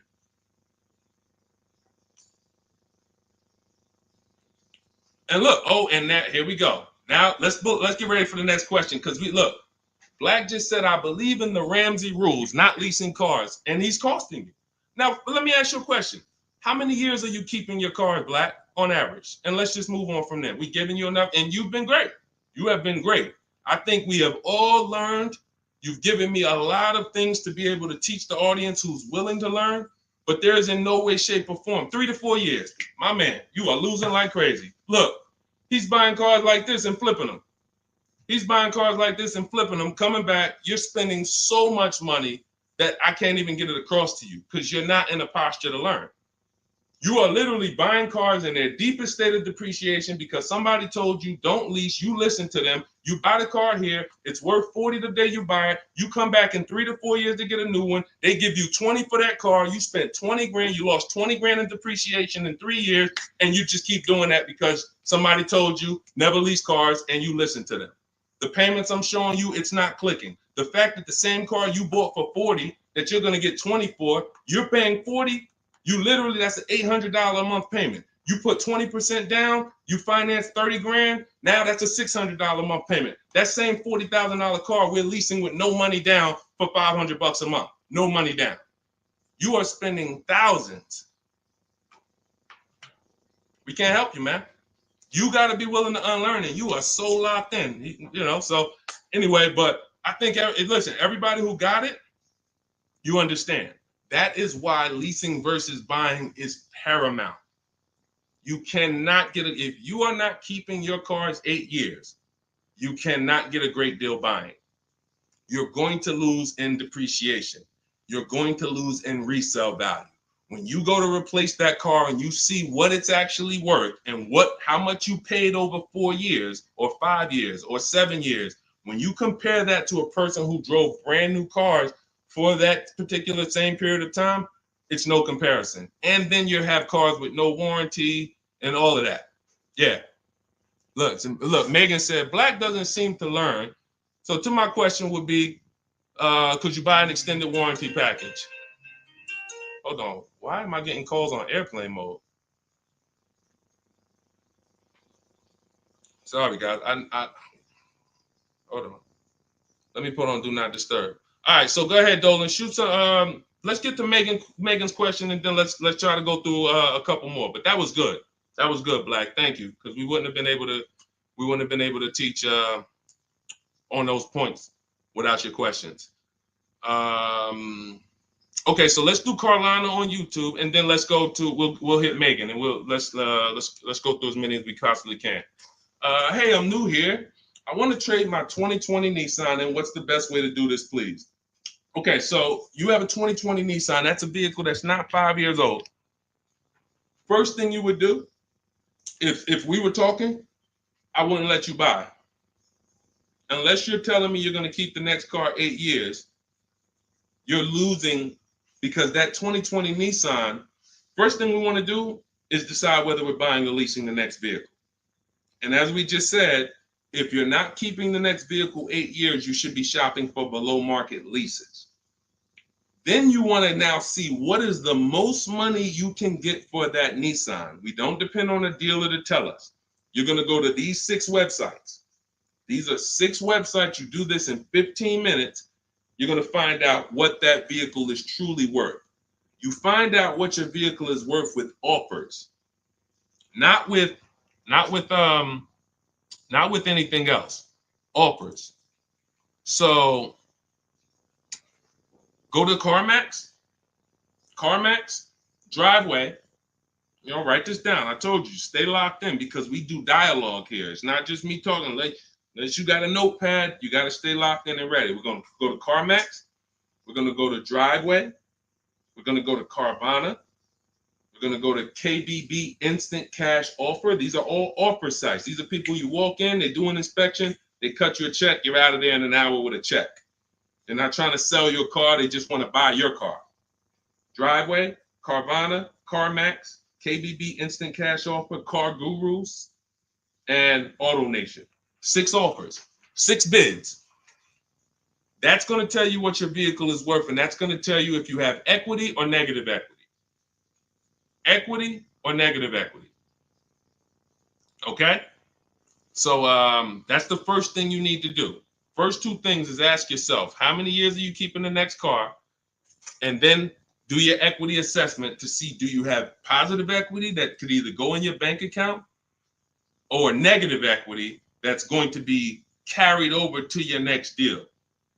So that's the first step. Okay, do that first. Now, here's the beautiful thing. When I was at the dealer, I would have people who walked in as soon as I asked them how many years they were keeping the car. If they were telling me 5, like, remember the guy I mentioned a little while ago on the stream? I said he comes into the dealership. Hey, Deshone, is that the new one? As soon as he gets his title, he comes in and trades it in. I told him, there's no point in you waiting for the title. First of all, you can replace a vehicle without the title. That's fine. But again, he was taught, hey, I got to wait for my title, and then I make a move. So he always has a payment. 5-year loan, 6-year loan, pays it off, gets a new car. He always has a payment. It's just super high.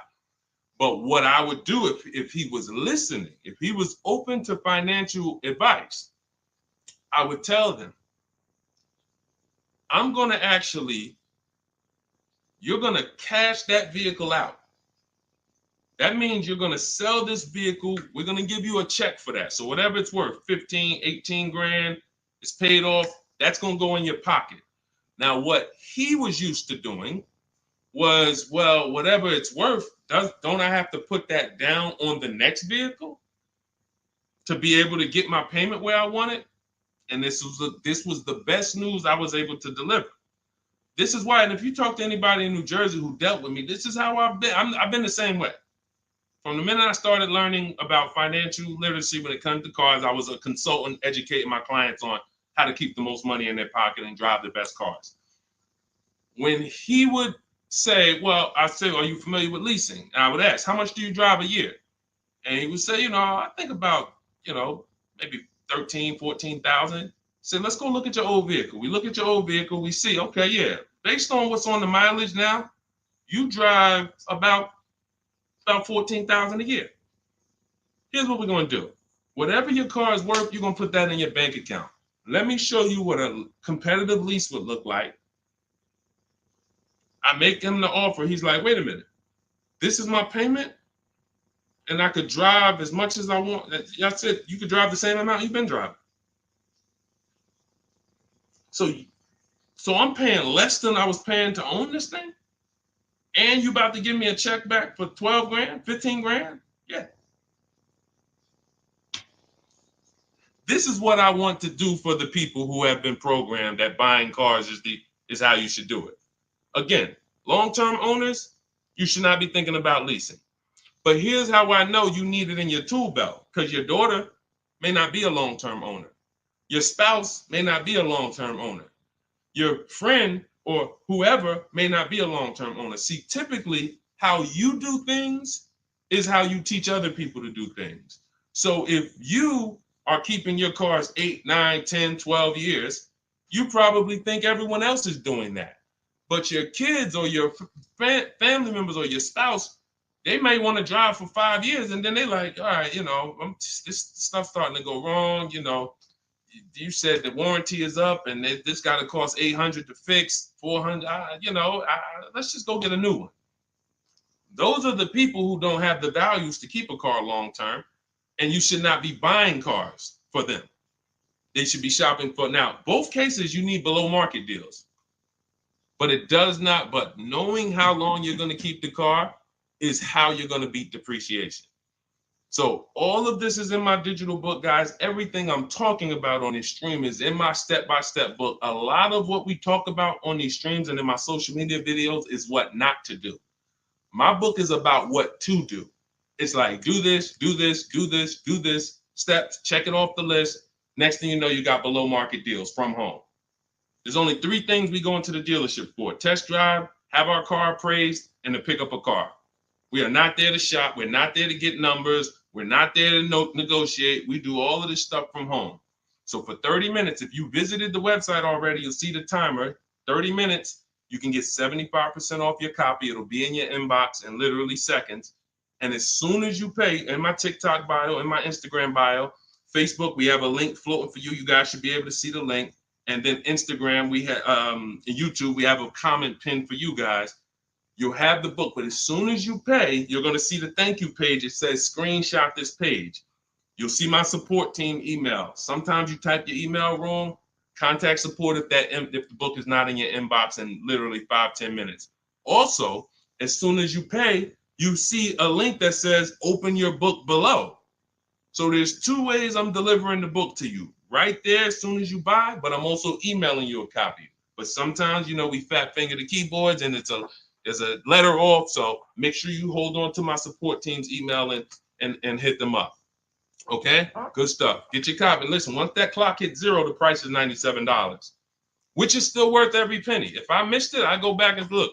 Knowing what I know, knowing what the people know, look at Tiffany. Look at Tiffany's deal. Look at Tiffany's deal. Matter of fact, let's show Vicky's deal. Look, thanks to your books and your methods, I was able to get my new lease for a 2024 Volkswagen Atlas SE Peak Edition with the tech package for $175 per month less than my first quotes.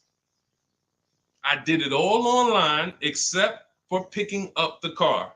I put no money down other than my first month's payment and DMV, which is probably $200, and saved over $6,000 on the life of that lease using your negotiating scripts. We have email scripts.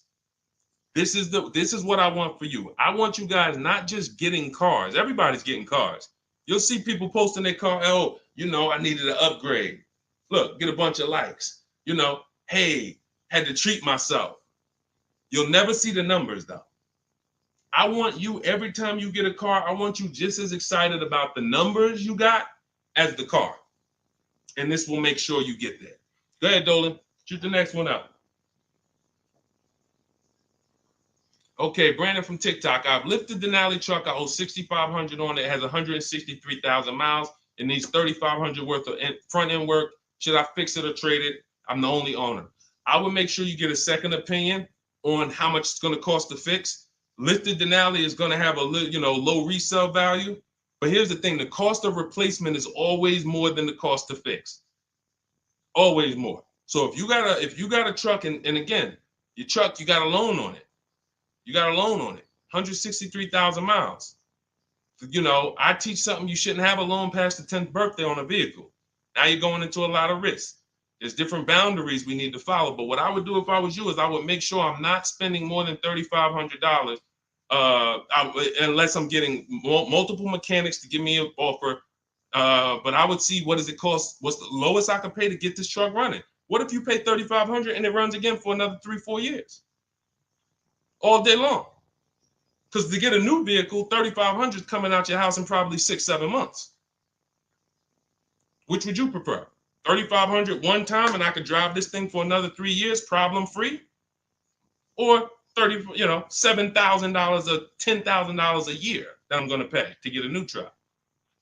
Keep the cost low when you can. All right. Listen, I'm going to jump off. Everybody, listen, we'll be back for another stream. We went deep today. I think we dug into stuff we've never dug into before.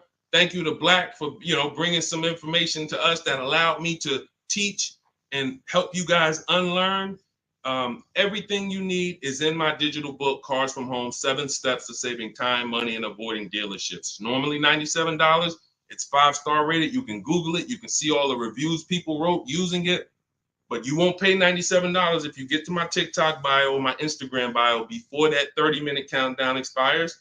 You'll get it for 75% off, which is $24. And on YouTube and Facebook, I have a comment pinned for you guys where you can get your copy for 75% off. Use it. Make sure you email me your success stories, and make sure you save my support team's email just in case you type your email wrong. Let's make sure my team gets you your book. All right. God bless you. Keep winning. Keep unlearning. I'll see y'all on the next one.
Hit go live, then we'll roll in. Jasmine from TikTok asks, what do I do when I can't afford the lease after 1 year? Great question. You want to do an equity assessment, see if you can sell it. There's two main ways to sell a lease. You could have somebody assume it. You can go to a site like Shop a Lease, and if you have a good car payment, you could list the car there and somebody could take over it, but it must be a good car payment relative to the deal. If you're paying, if you overpaid per month, then you're going to have a hard time getting someone to take over the lease. But if not, you can get rid of it there. Second is, I want you to call the leasing company, ask for your payoff, and then you're going to call, once you get your payoff, I want you to ask them if you have a third-party restriction. Those are the two questions you're going to ask your leasing company. And then once you get that number, which is your payoff, you're going to go to CarMax.com, Driveway, Carvana. This will take you 20 minutes to do. Kelly's Blue Book Instant Cash Offer, Auto Nation, Sell My Car, and Car Guru, Sell My Car. You want to get 6 offers. It's very important when you're on those sites. When they ask you, is your car owned, leased, or financed, put owned. That's going to tell you what the market value cash is for your car to get rid of it in a day. If it's greater or equal to your payoff, you can get out of it. If you have a third-party restriction, then you're going to need to take another step and you're going to sell to a local dealer. But you got to see where your equity position is first. Got to see where your equity position is first. All right, I'm going on and I'm sharing the broadcast, and then Dolan, you could queue up the next question. We're live on TikTok, Instagram, YouTube, and Facebook. So we are going to be taking questions from all platforms. The first one came from TikTok. We got a couple queued up on TikTok. So shoot the next one in, Dolan, and we'll get to it. All right, this is another one from TikTok. I have 2 payments left on my lease. What's my next step? Equity assessment. Who's returned a lease to a dealership, just dropped it off when it was done? You never assessed any equity. You didn't even know. Who didn't know that a lease could have equity that you could put in your pocket? It's not a guarantee, but many people all through the pandemic, we were showing them how to put $5,000, $10,000, $12,000 in equity in their pocket from the end of their lease. I sold my lease. End of my Jeep lease, I made $8,900. My mother made $10,200. Now that was when everything was worth 7 to 10 grand more than it's worth. That was when the market was once in a lifetime. But does not mean we will never return a lease without doing an equity assessment. If you've done it, I want you to raise your hand and say, you know what, I turned in my lease. If you ever just dropped it off, you can't do that again. You must know if you have equity, and you follow those steps that I just gave to Jasmine. I think that was Jasmine who asked the first question. That is what's called in my book, In my process, that's the equity assessment. That is what you do. Everything I'm teaching you guys is from my new digital book, Car Shopping for People That Hate Car Shopping, 7 Steps to Saving Time, Money, and Avoiding Dealerships. So every question you ask, when I answer it, it's going to be out of one of those 7 steps. And the equity assessment is step 2. You must do that before you ever return a lease for the rest of your life. A lot of you gave back thousands of dollars to dealerships and you didn't realize you were doing it. They bought those cars, put that money in their bank account when it should have been in yours. Yep. All right. Go ahead. Shoot the next one up, Dolan. All right. All right. This one's from TikTok as well. Let's go. Facebook, type your questions in. YouTube, type your questions in. Instagram, type them in so we can get to you guys. Another one from TikTok. Thinking of trading a car for a newer model. Should I keep the car and just get the new one? It's a good question. What's the benefit of keeping the car? If you were a high mileage driver, then I would tell, let's just say you said, Deshone, I'm driving 20,000 miles. Then high mileage drivers, I want you to type HM. If you do over 20,000 miles per year, even 18,000 miles per year, just type HM. Regular driver, Jason, what's the benefit of having 2 cars? It's own insurance. You're paying for one when you get your new car. I like to drive that car that I'm paying for. I don't want to be paying for a car and then I got this other car that I'm barely using. But if you are a high mileage driver, then I would tell you keep that car and get you another car. And but how many years are you keeping the car, Jason? How many years are you keeping this next car? Because depending on your answer, it's going to change my answer to you. So this car you're thinking about getting, how many years you see yourself keeping it? Let's start there. Come on and shout out to the sharers. I see y'all running the likes up on TikTok and y'all keep tapping that screen. Just every couple minutes, throw a couple taps. It really helps the broadcast. And I appreciate everybody who's helping us get this message out. I really do. We couldn't do this without you. Let's see if maybe 5 years, then you should not be buying that car, Jason. You should be leasing. And I'm going to break this down for you really quick because some of you know the depreciation curve. And the rule of thumb is when we talk about the hidden money in your car deals, my job is not to just teach you, if you're willing to listen, how to save thousands of dollars by making dealers and banks bid on your business. That's how we make sure we get the best prices. You can't get the best price. You can't make the best deal if you buy, but you should have leased. It's impossible. Because the depreciation curve looks like this, y'all. If you buy a car today for $30,000 today, I give you a car. I'm gonna show you something. I want everybody stay close to your keyboard. I don't want you to, when I ask you a question, type as quick as you can so we can keep the dialogue going. If I gave you a $30,000 car right now, put it outside your house, you don't drive it 1 mile, you don't even touch it. We go outside a year later. Is it worth $30,000?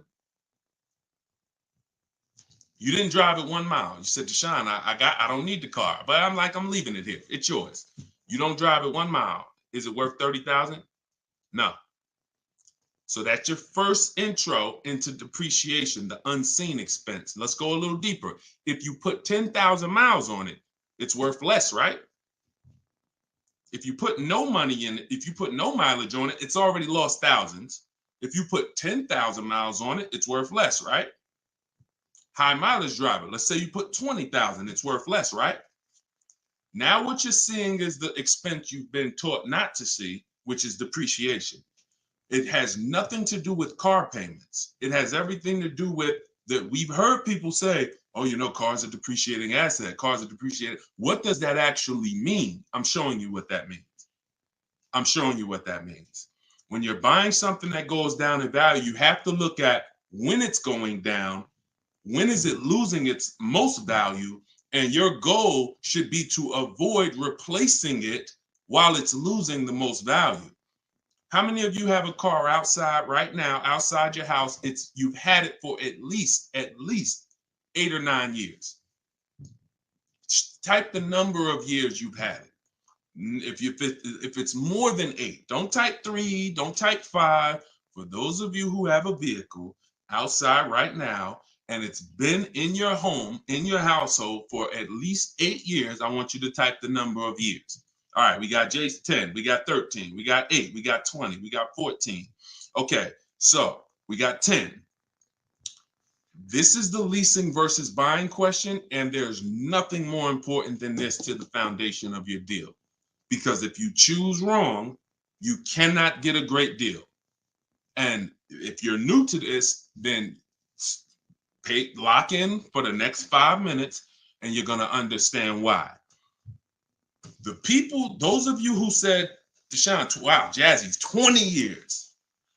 The vehicle, the value of your vehicle right now, isn't it going to be about the same a year from now?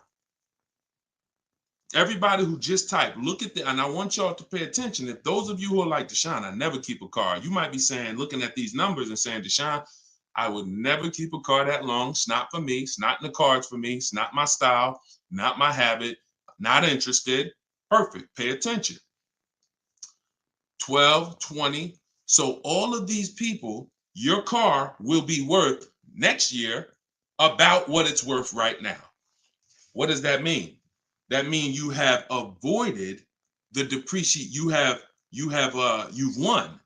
The depreciation curve normally looks like this the first 5 to 7 years, but it starts to get like this the longer you keep the car. So now all of you who have answered, all of you who are watching them answer, their car depreciation curve looks like this now. It's not losing much value anymore. If you don't get to that level, there was no point in you buying the car because you're replacing it here. There's only 2 ways to go from to avoid this type of depreciation. Car was worth 30, now it's worth 10, 7 years later. It's only 2 ways to avoid that type of hit. One, you're going to keep it long term. If that's not you, you should be shopping for aggressive leases. Not these leases you see in the car, in the commercials, come pay $4,000 down and all of that. These are not deals.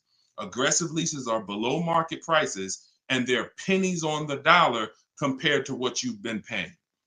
You cannot win buying cars and switching them like this. That's why you always have negative equity. That's why you're always never happy with what you're getting for your car. You buy your car, you come back, look 3 years later, you see what it's worth. It's always disappointing because you're trying to literally get cash back out of something that is not designed to give you any value in the short term. Leasing or long-term ownership. That's why the first thing that I teach, it's called the most important question, is how many years you keep in the car. If it's not 8, then you should be leasing. It's not even a question. We'll go deeper on that throughout the show. Anyone who wants to know more about that, you keep asking, because once I open up that Pandora's box, it's like your mind is like, oh, but everything I heard about leasing, I heard it was bad. I heard you can't drive that much. I heard that yada, yada. They bill you for all of this stuff. All of those things, I'm going to help you unlearn because unfortunately, the people who taught you that were confidently incorrect, which is dangerous. Confidently incorrect is you're dangerous to yourself and others. So, all right, so that's the key. If that's the key, Jason, don't think about buying if you're not keeping 8 years. You're going to overspend. And we'll talk more about that throughout the broadcast. Feel free to ask follow-up questions.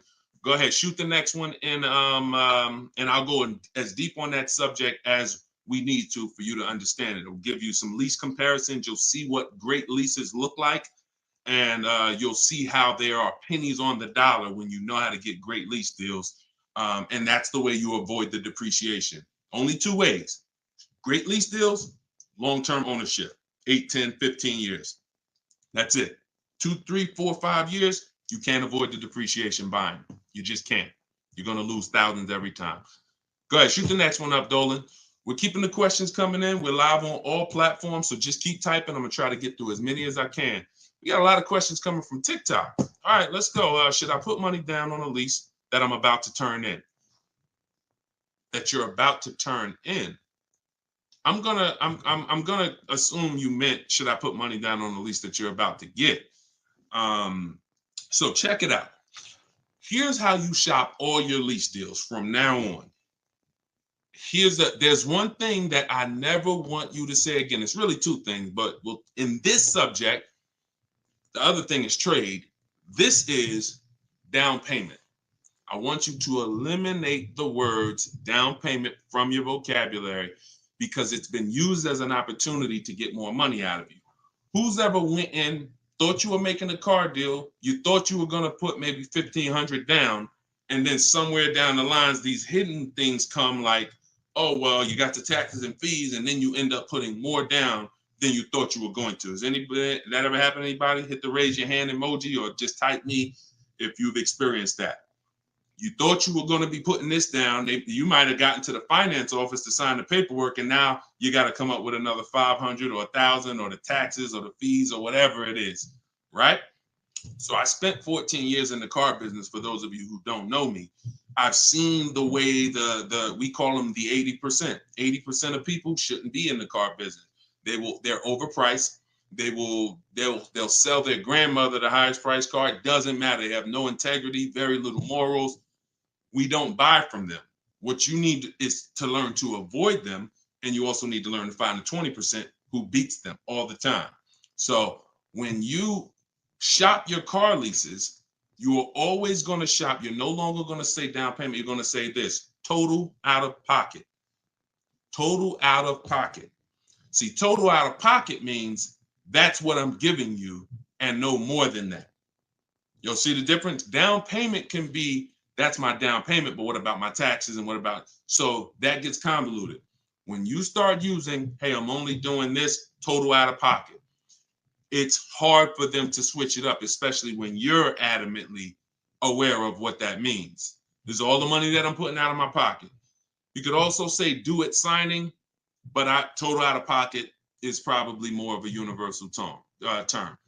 You shop your leases with 12,000 miles. Now, who was taught they limit you on the lease miles? Who was taught they only give you 10,000 miles? Because this question from TikTok, the person's asking, should I put money down on a lease? So I want to tell you how you always want to shop your car deals with no money down. That's what's confusing you. What's confusing you is when they mix the down payment and start throwing monthly payments, you are now not aware of what you're truly paying for the car, what you're truly getting. And so this is why you use what I'm telling you, you shop my way. You're never going to shop with down payments. That doesn't mean we don't put down payments down, but we do not get offers and we're not out there shopping with down payment money. Okay? So, all right, I see it's happening to you, Fouché. So you're going to get your offers with first month's payment, total out of pocket, taxes and fees in the payment, 12,000 miles per year. Once you do that, I teach in my book, I have a new digital book. It's called Car Shopping for People That Hate Car Shopping, 7 Steps to Saving Time, Money, and Avoiding Dealerships. I teach a strategy called the 25 to 5. We're going to connect with 25 dealers. We're going to get 5 offers. We do not make a decision without at least 5 offers. Because once you see, thanks to everybody who's supporting the broadcast with the gifts, I appreciate that. Once you see how different the offers are, you're going to realize you're going to see how much money is in multiple offers. You must get 5 offers because 80% are overpriced. Don't try to change these people. Don't question, oh, listen, why are dealers like this? Why are the 80% overpriced? Listen, Jim Rohn used to say, don't sign up for that battle. Why does the sun come up in the east, and, in the east and set in the west? Like, don't sign up for that. Some questions are not worth asking because they mean nothing. Just know that's what it is. 80% are going to be overpriced. This is why you are not going to get your best deal walking into a dealer anymore. You're going to sit at home. You're going to decide what you want. We call that shopping, not buying. This is step 4 of my process. We have 7 steps. Step 4 is shopping. And then once you decide what you want, you're getting it from home. 90 to 100% of your new car transaction and your leases should be done from home. That's where your power is. That's where you have the power of leverage. That's where you have the power to make multiple people compete for your business, which saves you thousands of dollars. I'm going to give you tons of examples. This works every time. How do we know? It's the way we buy everything else. Everything we buy in life, we go into the grocery store, we need spaghetti sauce. You need laundry detergent. It's a bid. You may not be aware, but I'm going to make you aware. Everyone is bidding for your business.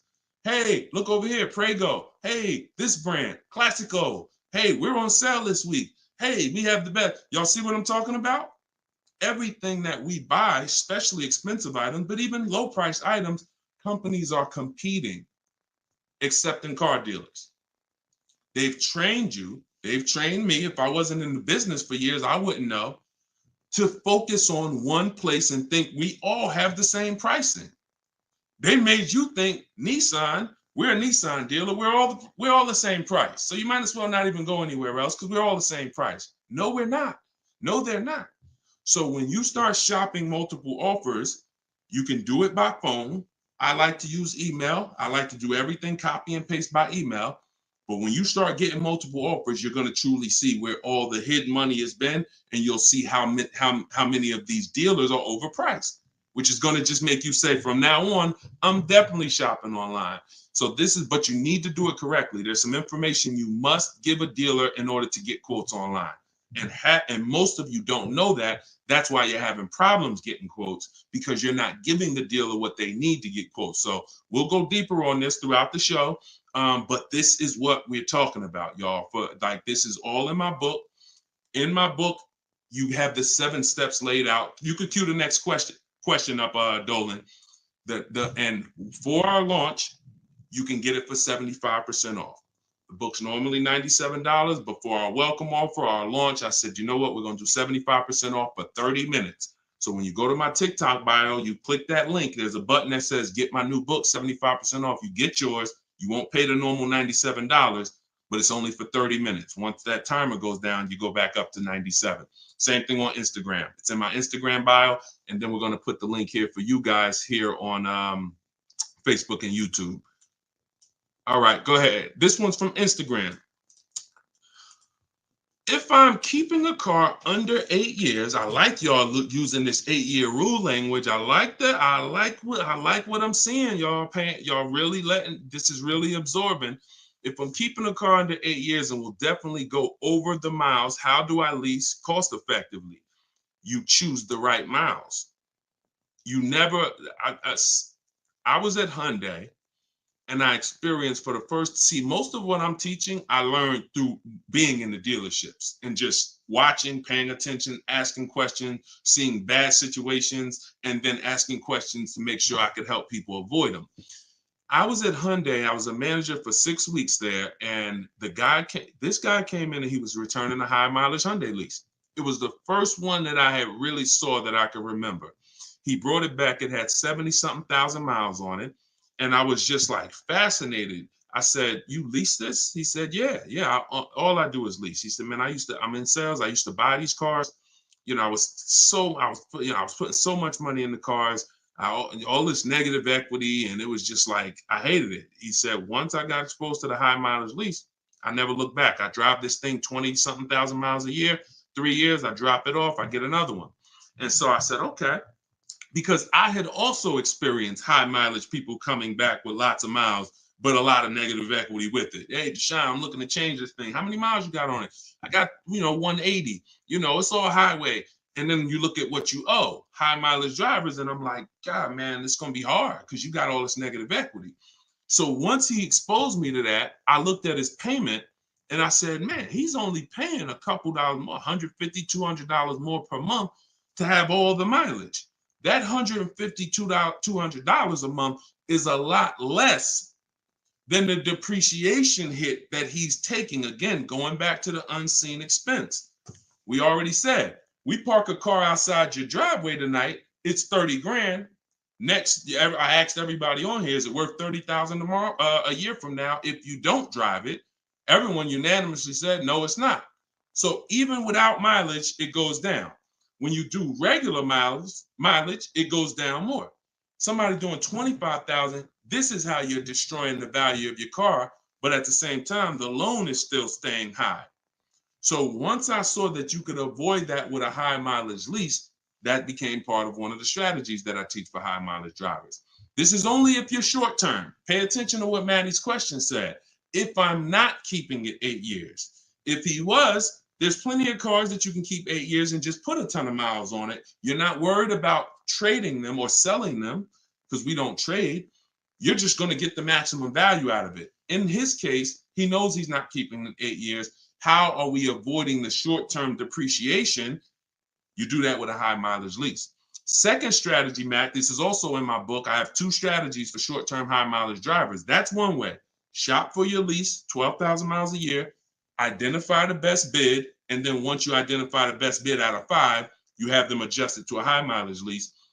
Second is you buy your car, or if you have a car now, you keep that car, pay that car off, and now you're going to go lease your nice car, and that's going to be your second car. I call that 2 cars, 1 payment in my book. That's what it's called. And now you have, because some people say, Deshone, you know what? I want a nice car. I drive a lot for work, but man, I want to get me something nice, but I don't want to just be destroying it. And this strategy becomes perfect for them. This guy who's doing the high mileage lease with Hyundai, that's not a nice car. Especially once it gets up to 60, 70,000, it's not so some people are like, you know what? I want a nice car. I'll have my mileage car. I'll do, half the mileage on that. And then I'll go and lease me something and I'll do half the mileage on that. And so it's a beautiful thing. You got your nice, beautiful car and you got your mileage car and you split it, payments affordable, and you're not dealing with all this negative equity like you've been used to dealing with as a high mileage driver. High mileage drivers are getting killed with some of the worst because you guys are just killing the value of your cars. You use either one of those, you're going to love it. Both in my book. So if you want that step by step, it's in there. Some of you are like, Deshone, this is great. I don't want to try to remember all of this. In my book, it's right there for you, laid out step by step. You can get it for 75% off in my TikTok bio or my Instagram bio, or just scan the QR code on the screen, or go to deshonesbook.com. Either way, get you 75% off. Okay, shoot the next one up. That was a great question, man. Shoot the next one up. Let's get through as many as we can. This one's from Instagram. Would you recommend leasing business vehicles? Well, that's a question for your accountant. Whoever is going to be helping you benefit from having vehicles in your business name, that's the person you should be asking, which is most likely your accountant, whoever does your taxes. Here's what I can tell you, and I'll keep this very quick. Many people are putting cars in their business name with no business, or no business that requires a car. Be very careful. There's 2 parts to this. One, whoever's going to teach you to put cars in your business name from a business strategy standpoint, that's who you need to learn from. Second is you can use what we teach to save money on the cars, because what I see these people, influencers, social media people paying for these cars, they'll never tell you what they're paying.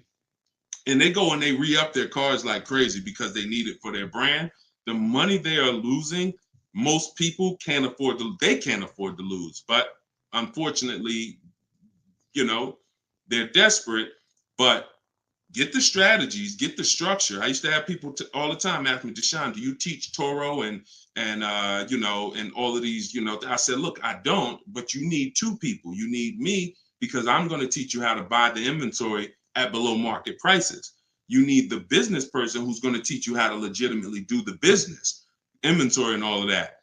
Those are the 2 people that you need. And without both of them, you got some incomplete counsel. But be careful listening to these people, man. If you don't have a business and you wrote off thousands of dollars in business mileage or thousands of dollars in car payments and maintenance, I don't want to be around you when you get audited. And the sad part is those people who told you this won't be around when you get audited, and you can't support that. Just be very careful we don't want a second wave of the PPP. You get a lot. Okay, that's it. We're not gonna beat a dead horse. Go ahead. Next question, Dolan. I think y'all get the point. Some videos were the worst videos to go viral. Did so much damage, still doing damage. Okay, TikTok. This one's from TikTok. Facebook, YouTube. Keep typing. We're not seeing many questions from you today. Do you recommend leasing over purchasing? So you missed what we talked about. I recommend you go back, watch the begin. See, there is no leasing or purchase. There is no either or. It's a based on how many years I'm keeping the car, I should be leasing. You can't, there is no either or. When you lease, you are not keeping your car and you are avoiding short-term depreciation, paying pennies on the dollar for brand new cars. That's not going and paying what they have advertised or walking in a dealership and say, hey, work me up a lease deal. That is not what I'm talking about. When you add up the payments from doing that, you're going to see you overpaid. You probably broke the 1.5% rule and you paid too much for a car you're giving back in 3 years. What I'm talking about is aggressive lease deal. Look at this. Give you an example. I'll give you an example right here. So, and this one, I love to use her because she was in the middle of the pandemic. Middle of the pandemic, people were out here buying Kia Tellurides for just $5,000, $10,000 over sticker. Bonita got hers in 2020. She got a 2023 Kia Telluride, put $600 down, and that was her car payment every month for 3 years, $600 on a $46,000, almost $47,000 Telluride. Why is this so important? Some of you know, you may have seen the video, how much is every $5,000 in a car purchase price? How much is that per month on a loan? Every $5,000 is how much per month. So we're going to compare Bonita's incredible lease deal she got to someone who bought this same vehicle to show you that if you should have bought, but you lease, if you should have leased, but you bought, there's no way to win. It's over. $100. Good job. So that's clicking in. Ronald, great. $100. So whenever you look at a car, you look at a $10,000 car, your mind should automatically say that's $200 a month. 5-year loan. $20,000 car, $400 a month. 5-year loan. $45,000 car, which is about what Bonita got, that's a $900 car payment. So there's people driving this car. We're not even taking into account the taxes and anything like that. That'll put it up probably about 40. Actually, that'd be put it about 50. For her truck was 46, taxes and fees, call it 50. It's about $1,000 car payment for 5 years. She's paying $600. This is why there's no comparison. And sometimes your mind may play tricks on you. Yeah, but it's more than that. Is it? If you and I both drive out the same lot, same exact vehicle, you're paying, we're not putting any money into the deal. See, I want to make sure I keep you on track when you're not, neither one of them are putting any money into the deal. They're literally just going in, no down payment. All right, what's my deal look like? $600 a month, great lease. $1,000 a month, 5-year loan, no money down. So when we leave it the same, if I'm paying $1,000 and you're paying $600, is there any question of whether you're winning right now financially? Same vehicle. So as we drive, the only way you can eventually win, or I could eventually win if I bought, yeah, I'm paying $1,000, but I'm going to keep this vehicle long enough so in 10 years my Telluride is going to maybe worth $9,000. I kept it 10 years. It's worth $9,000 out there, but it's not losing value anymore. It's been in my household and I was able to outlive the depreciation. So now I win. Doesn't mean you lose. See, it's not like, oh, well, you lost, you should have bought. No, Bonita knows I'm not keeping 10 years. I'm not keeping 8 years. That's not my goal. Therefore, I'm going to shop for great lease deals and I'm going to pay pennies on the dollar compared to people buying. And that's my win.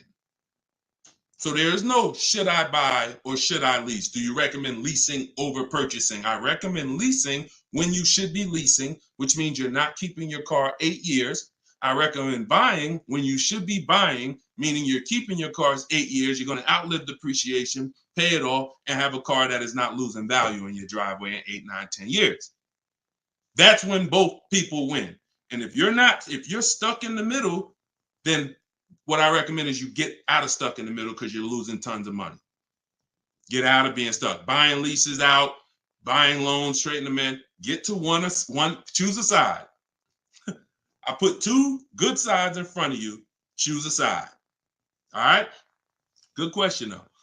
Go ahead, Dolan, cue the next one up.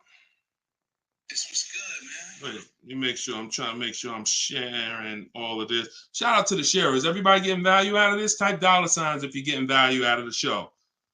This is what we do. All right, go ahead, shoot it up. All right, a lot of questions from TikTok today. YouTube, y'all, come on, type the question. All right, good to see you, Melody. I see. All right, when is it a good time to buy a car? Sashi, there's no good time. There's no bad time. Dealers have to make deals. See, I want you to not believe the marketing. What I want you to also do is I want you to pay attention when we do these shows. Pay attention to I don't want you shopping in an emergency situation unless it's an emergency. What does that mean? If your car was totaled, stolen, then it's an emergency. You got a couple days, no problem. You can use what's in my book. You can get bids. As long as you get multiple offers, you won't overpay. If you have your back against the wall, that's going to happen every now and then. Multiple offers is the key. If anybody had to go buy a TV right now, I said, look, you got 48 hours, you got to get a 100-inch TV, and you got to get a great deal on it. Is anybody worried about overpaying for the TV? Anybody on here? In 2024, is anybody worried? Dad, man, I only got, back in the days, it might have been like, oh, shoot, 48 hours. That might not be long enough. But you know where to go. Amazon.com, BestBuy.com, Walmart. I'm going to find the best deal on a TV. What I'm telling you is that's the same way you approach car buying. The more you do it the way you shop for everything else, the more you're going to see, oh, this is a lot easier. I'm in a lot more control. I eliminate buyer's remorse. So so even if your back is against the wall, if you're shopping, buying, you still should be getting multiple offers to make sure you're getting the lowest in the market. I'd say at least 5 because 80% are overpriced. Now, if you have time, then what you should be is in the market early. I teach something called 2 dates. The as soon as date, no later than date. As soon as date means soon as you can make a deal. Don't look at offers until you can make a deal. Don't entertain it's a waste of time. You might say, Deshone, I'm waiting to get this promotion at work in May. Then I'm a car shop. Should I look at deals now? Makes no sense. You can watch the market, but it makes no sense to entertain offers because you're not in a position. So as soon as you could accept an offer. Now that might be today. Then no later than date. That's the deadline. The gap in between that is your leverage. What does that mean? The ability to say no. See, you're about to start shopping in a way where you can say no, and the people that are walking into dealerships usually have put themselves in a position where they can't say no. So they're walking in saying things like, I need a car right now. My lease is up. If your lease is up, call, get a free extension. You shouldn't be shopping with your back against the wall. They're walking in saying things like, man, nobody has cars. That's because one dealer they walked in didn't have cars. Maybe they went to a second one, didn't have the color they want, and they're like, man, nobody has cars. They're broadcasting that energy, which is actually that's going to cost you. When car salesmen take it from me, I was in there every day of my life for 14 years. Not every day, we had days off, but when you say things, we're trained to hear them. No one has cars. That means the price just went up. If I have a car, you're going to pay more for it. This is what the 80%, this is how the 80% think. It's a mind game. So you don't want to be there. You want to be at home. And when you have the ability to say no, now here's what you do. You reach out to dealers for your offers and you're telling them, hey, I can make a deal right now. This is what I'm looking for. But I don't need a car until July 3rd. See, that's power. That means, hey, if I got a car coming next month, I can talk to this person about it. Most times a person walks in, they need a car this week, next week. That means whatever's on the ground, that's all we can talk to you about. But when a person has been proactive in shopping, which is what I want you to do, which is what I'm going to teach you to do, it's all in my book, and it's everything you'll hear me talk about, is when you have the luxury of time, it benefits us. We make our contacts. A dealer might say, look, I don't have a car right now, but I got one coming in 6 weeks. Is that good for you? Yeah, give me an offer. Absolutely. Now, we don't talk. So I'm telling you, you could do it your way, which is call. I always say, ask for sales managers if you're trying to get offers online. If you're trying to get offers from home, we need at least 5. If you're going to do it my way, if you're going to get deals like Danielle and like the people you see me broadcasting the show, you get it at least 5. Sometimes we get 10. I think somebody we showed the other day had 10 offers. So the point is, if you have the luxury of time, you want to use it. Don't be sitting here saying, man, I really can make a deal now or 3 months, but no one knows that. And then you wait until you only need to make a deal in a month. Now you start contacting dealers. You've given away some of your leverage. And if you're shopping for a used car, you can watch the market. When you start looking and you can see, man, I've been watching these cars for 45 days. I see the prices. When I first came, the low side of the market was like 26. Now I see that low side is about 24, 25. So these are things you can't do when you're shopping when you need a car. So there's no good time to buy a car because dealers want to make deals throughout the month. But there is a bad time if you've used up all your leverage. And if you've used up all your time, then you must do multiple offers or you're going to get killed. Sorry to say, there's no other way to say it. If you don't know how to shop multiple offers and you walk in needing a car in 2 days, you are going to overpay. So multiple offers is always the answer. All right. Go ahead, shoot the next one up, Dolan. Great question. This one's from YouTube. I'm only able to get a rental for delivery work. Is there any cons to this method? I don't really, okay, I think you rephrased it. Is there a proper way to rent vehicles for work, or is it fixed market and there's no way to save money? Absolutely not. Renting is going to be way too expensive compared to, this is why when people say, who's heard leasing is like renting? Who's heard that?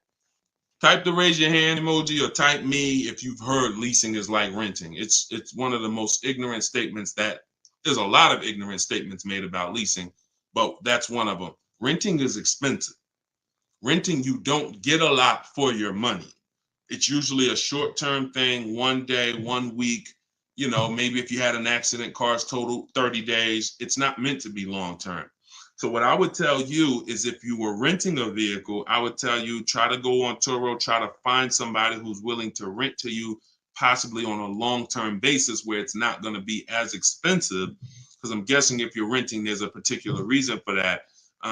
But the money you're going to pay in renting, you should probably put some of it to the side, try to get you a car, cash, Facebook Marketplace, something to get out of that cycle and start to rebuild. In my book, I have a strategy of plan B, plan C for bad credit, where, you know, you can talk about cash, you can talk about buy here, pay here, even buy here, pay here, if done right, is better than renting. When I was 20, my second car, actually, my first one was a $500 car. And after I got a buy here, pay here Chevrolet Cavalier. It was, I put $1,500 down. I paid $50, I think, a week. And I paid off the car in a couple months. That car lasted me 6 years. So the key with buy here, pay here is to make sure you're getting a great car, a quality car, but renting, that if I had to rent a car and I'm in a position, I would try to find somebody on Turo, the lowest price per day, and then see, hey, if I did a long-term per month rental, how much would you give it to me for? I try to work that out, see how that works. All right. God bless with that. All right. Next question, Dolan. Shoot it up. We're getting a lot of questions, so I'm going to try to move faster through the answers. This one's Facebook. Once you have the car you've decided on, how do you go about getting multiple offers from dealers? Well, you could do it the manual way, which is I would see the only bad thing. See, and here's the thing. You guys know if you've been on, if this isn't your first time, if you've seen, you know I don't hold back. But I can't teach you scripts that I've written specifically so you don't have to talk. There's tons of scripts that I have in my book that you're copying and pasting from email, because when you're trying to get quotes online, you're dealing with trained people.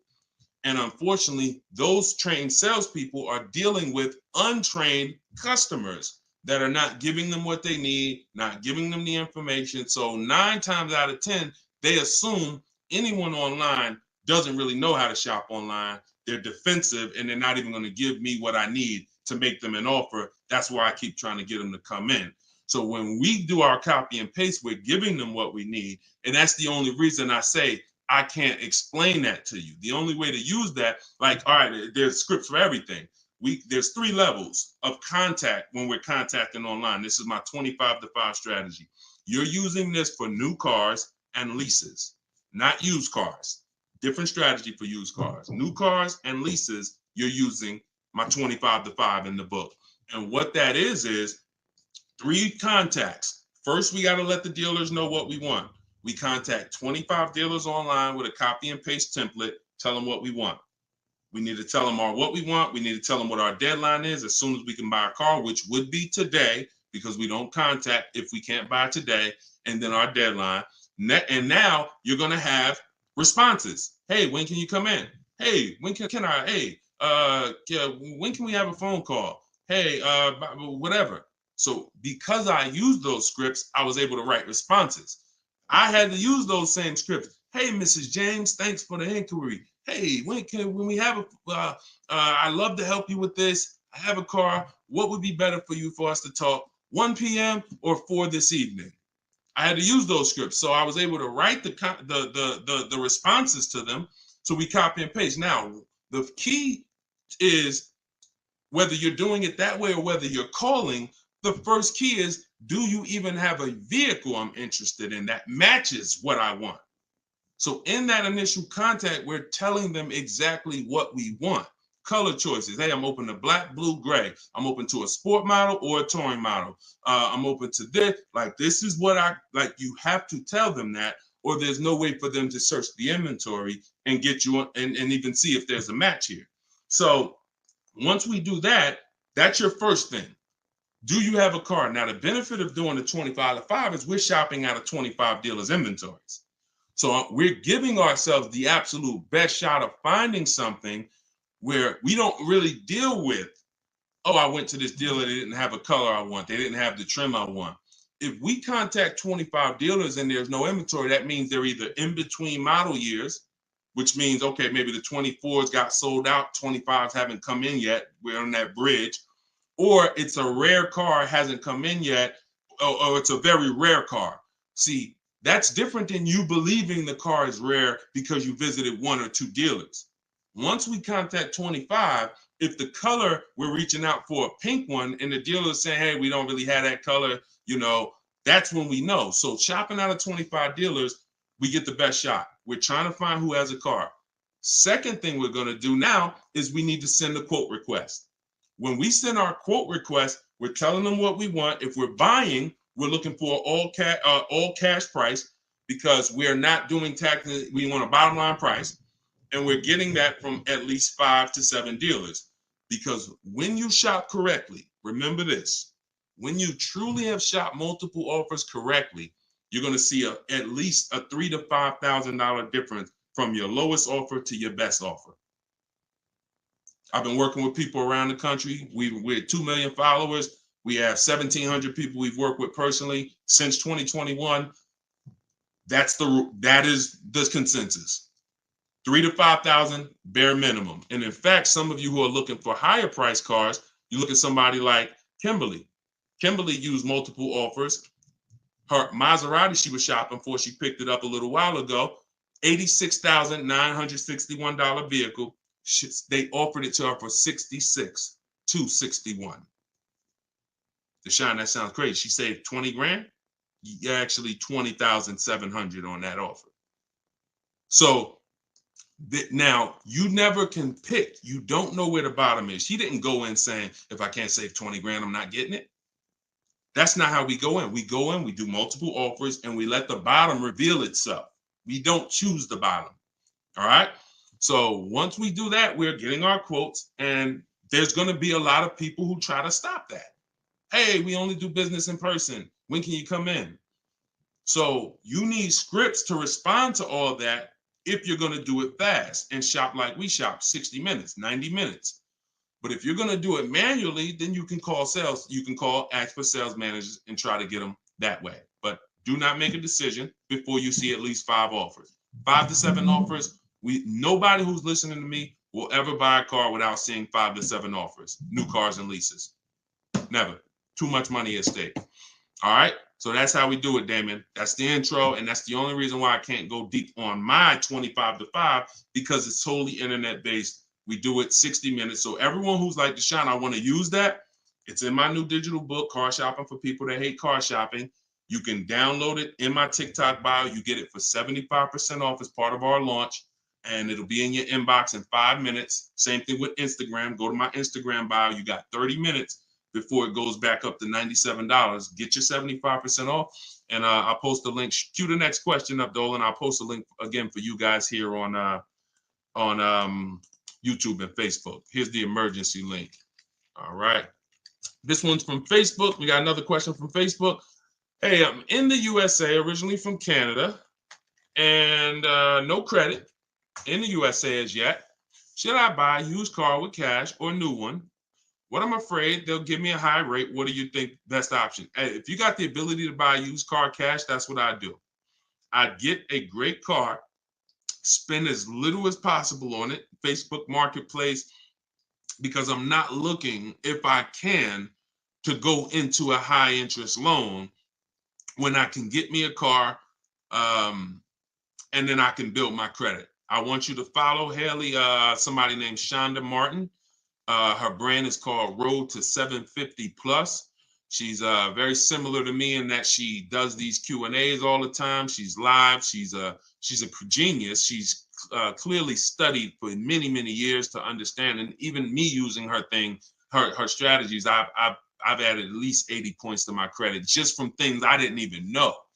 Like, and the real person who's an expert is going to show you where the blind spots are, things you didn't know. And that's what Shonda is. Some of you may follow her. She's amazing. Yeah, Cavante said, yeah, she's amazing. She is. So follow her. But yeah, I would be looking to get something inexpensive, point A to point B, little as possible. Make sure you find wherever you live, ask around who's the best mechanic in town. Ask like who does everybody know in town that, you know, fixes cars, just a good guy, good woman. And you find them and you say, look, I'm about to go pick up a car. I'm gonna buy it privately. Well, can I pay you, you know, $100 to inspect it for me?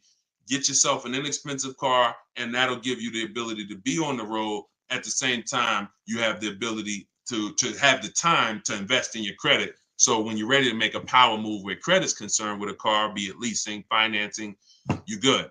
All right. But if you go buy a car overpriced interest rate, it could really set you back. It can really set you back. It's happened to too many people. Great question. Cue the next one up, Dolan. Great questions today. YouTube, should I buy a car cash or do I get a loan? It's a great question here. A lot of great questions.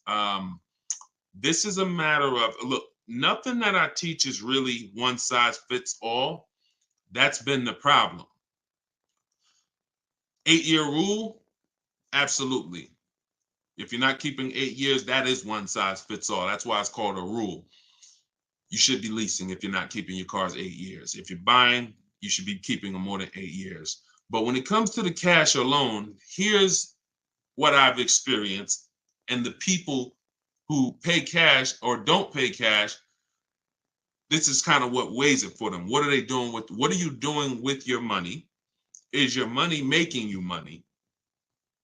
If your money is making you money, I would have people come in the dealership, clearly had the ability to pay cash, because I would ask them, you know, so how are you paying for the car? And they say, you know, I'm thinking about, you know, writing a check for it, but I'm, you know, what are the rates? And if we had a special interest rate from the bank, like 0% or 0.99%, 1.99, 2.99 even, they'd usually take the bank's money so that their money could keep making money for them.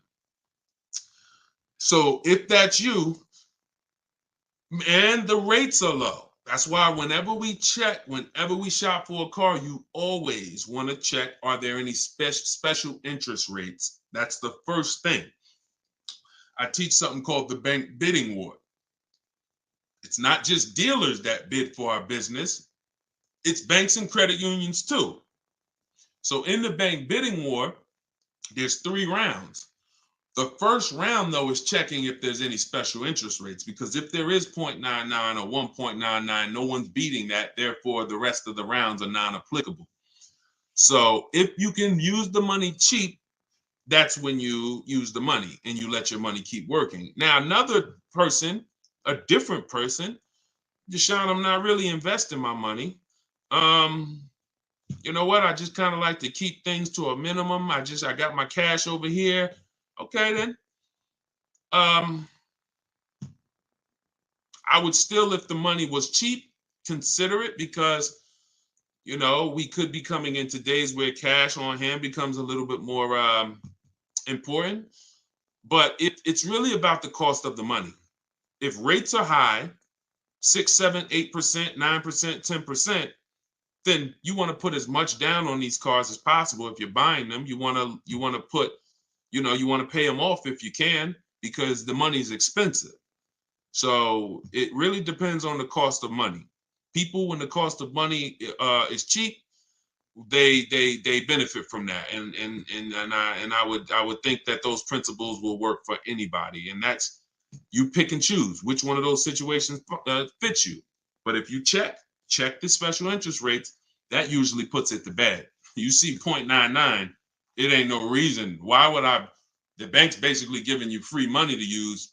You can keep your cash on hand and still get the car. So I know some people don't believe in that. They don't believe in interest, but here's the thing. There's something called opportunity cost. Interest is not the only loss. When you're talking financially, opportunity cost is important. When you put 30 grand in a car and it gets you, we already talked about this. Cue up the next question, Dolan. Depreciation curve. When we start talking about financially making decisions, a lot of people see, if I put 30 grand cash into this car, what is my cash worth in 6 years? $30,000 car, what is it worth in 6, 7 years, y'all? 12, 10. So what's the return on that cash? It's not even positive. It's not even neutral. It's negative. So these are all the things that is like, okay, you go over that, what I just said over the last 6, 7 minutes, and you choose what makes sense for you. But I'm never going to give you one size fits all formulas. That's what has failed you. Always do this. That's what has failed you. Go ahead. All right, this one's from TikTok. What's the best way to purchase a car once lease is over? Why would you want to? All you're doing. All right. Let's talk about buying our lease out. And I'm going to keep this quick because some of you know that I'm adamantly against this unless you're keeping the car 8 years. Because sometimes we look at our leases, right? And we say, oh, it's, should I buy my lease out? Here's the question. Should you lease again or should you buy a used car? When you are buying your lease out, all you are doing is buying a used car. That's it. When you look at it that way, it's going to become more clear to you. It's your car. You don't have to go search for it. You do need to make sure it's a great price relative to the market, but that's all you're doing, buying a used car. So the question becomes, should I buy a used car or should I lease? And when you realize that the 8-year rule, breaking it, is going to continue to lose you money and put you in negative equity, you won't buy your leases because you don't plan to keep them again for another 8 years. I'm going to tell you how I found this out to be horrible. Guy walks in the dealership. I'm looking at the car that he has. He says, okay, I'm looking to trade this in and get me something new. So, okay, how many years old is that? About 5 years. Okay, cool. How long you had it? I had it since it was new. Okay. All right, you know how much you owe on it? Nah, I don't know. Now, that's not a good sign, because if a person tells you they've had a car for 5 years, and they've had it since it was new, wouldn't you think it was almost paid off or paid off, right? If that makes sense, type of dollar sign. If a person said, you saw me, like, yeah, I had that car 5 years. I bought it. I've had it since it was new. Shouldn't it be almost paid off or either paid off, right? So when he said, I don't really know what I owe, I was like, okay, no problem. We'll call the bank. We'll find out. All right. So I have the used car manager look at his because everyone who's in this position, I'm going to tell them about leasing. So I'm looking forward to that, because once I tell them about leasing and I show them the numbers and like, hey, you keep trading these cars, look how much you're going to save. And some people will come in and their car was paid off. And I'm like, good thing is whatever that car is worth, you're going to get all that back. You're not putting it into your deal and using most of it as a down payment. So I've literally changed people from financing or buying to a lease, giving them a check back for their whole car that they was coming to use as a trade, and they get a check for $12,000, and then they leave with a lease with no money down or little down, and they're like, yo, this is great. So I'm thinking I'm about to lay this out for him. And so used car manager goes, looks at his car, may say like, okay, I think the car's probably worth about 18. Okay, perfect. So let me call the bank, find out what he owes. Hey, how are you? I'm calling for Mr. Johnson here. Yeah, he's interested in replacing his car. We need his payoff. Okay, the payoff is 18,000. Wait a minute. How the heck is the payoff 18,000? Hey, Mr. Johnson, they're saying you still owe 18,000. Dang, it's that much? Yeah, I didn't know it was that much. Wait, I thought you said you had the car since it was new. Yeah, I did. You know what happened? We leased it for 3 years, and then we had bought it when we bought it after the lease. That's how I learned how bad this was. So I'm like, okay, because when you buy your car off lease, most people, you're going to need a 6-year loan to have a similar payment. So if your payment was $400 and you buy the lease, you're typically going to need a 6-year loan to have around the same payment, right? So picture this, 3 years to lease it, then you get a 6-year loan. 6 plus 9 is what? 6 plus 3 is 9. Anybody on here signing up for a 9-year loan on a car? Anybody? We got a lot of people on here. Anybody on here signing up for a 9-year loan? No? Okay. Room's quiet.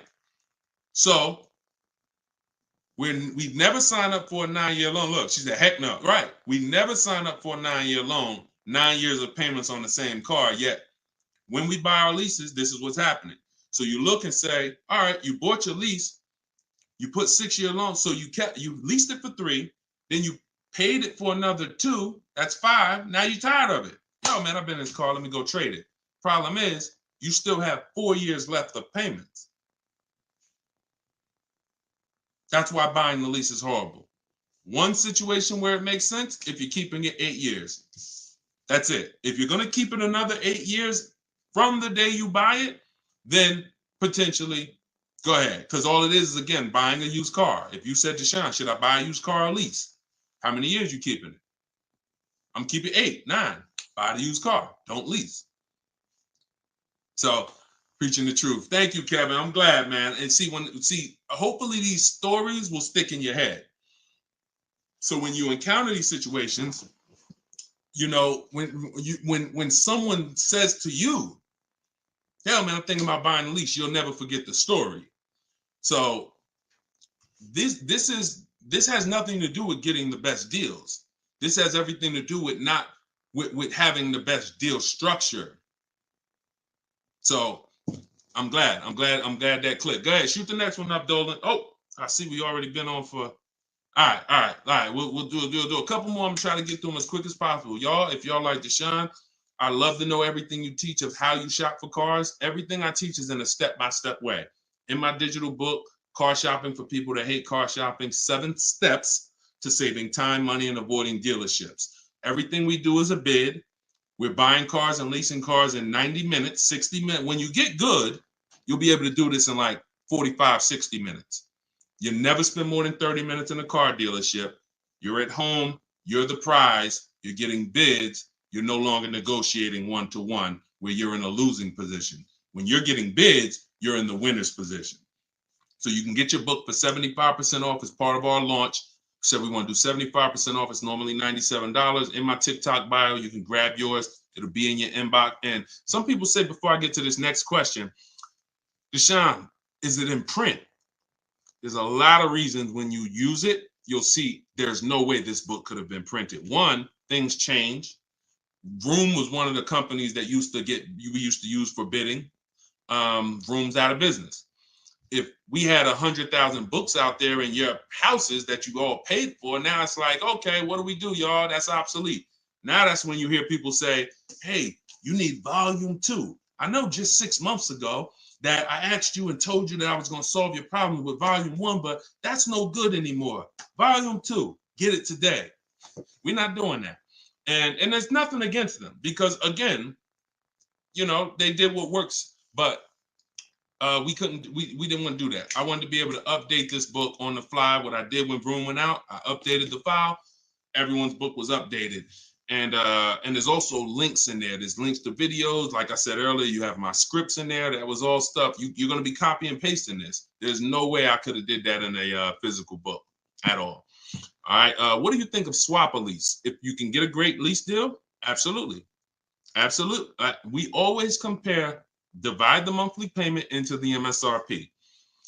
The 1% rule has existed way before I started, way before I even got in the car business. The 1% rule said if you can lease a car for less than, for 1% of the MSRP, no money down, no money out of pocket, just, covering the first month's payment, you stole a car.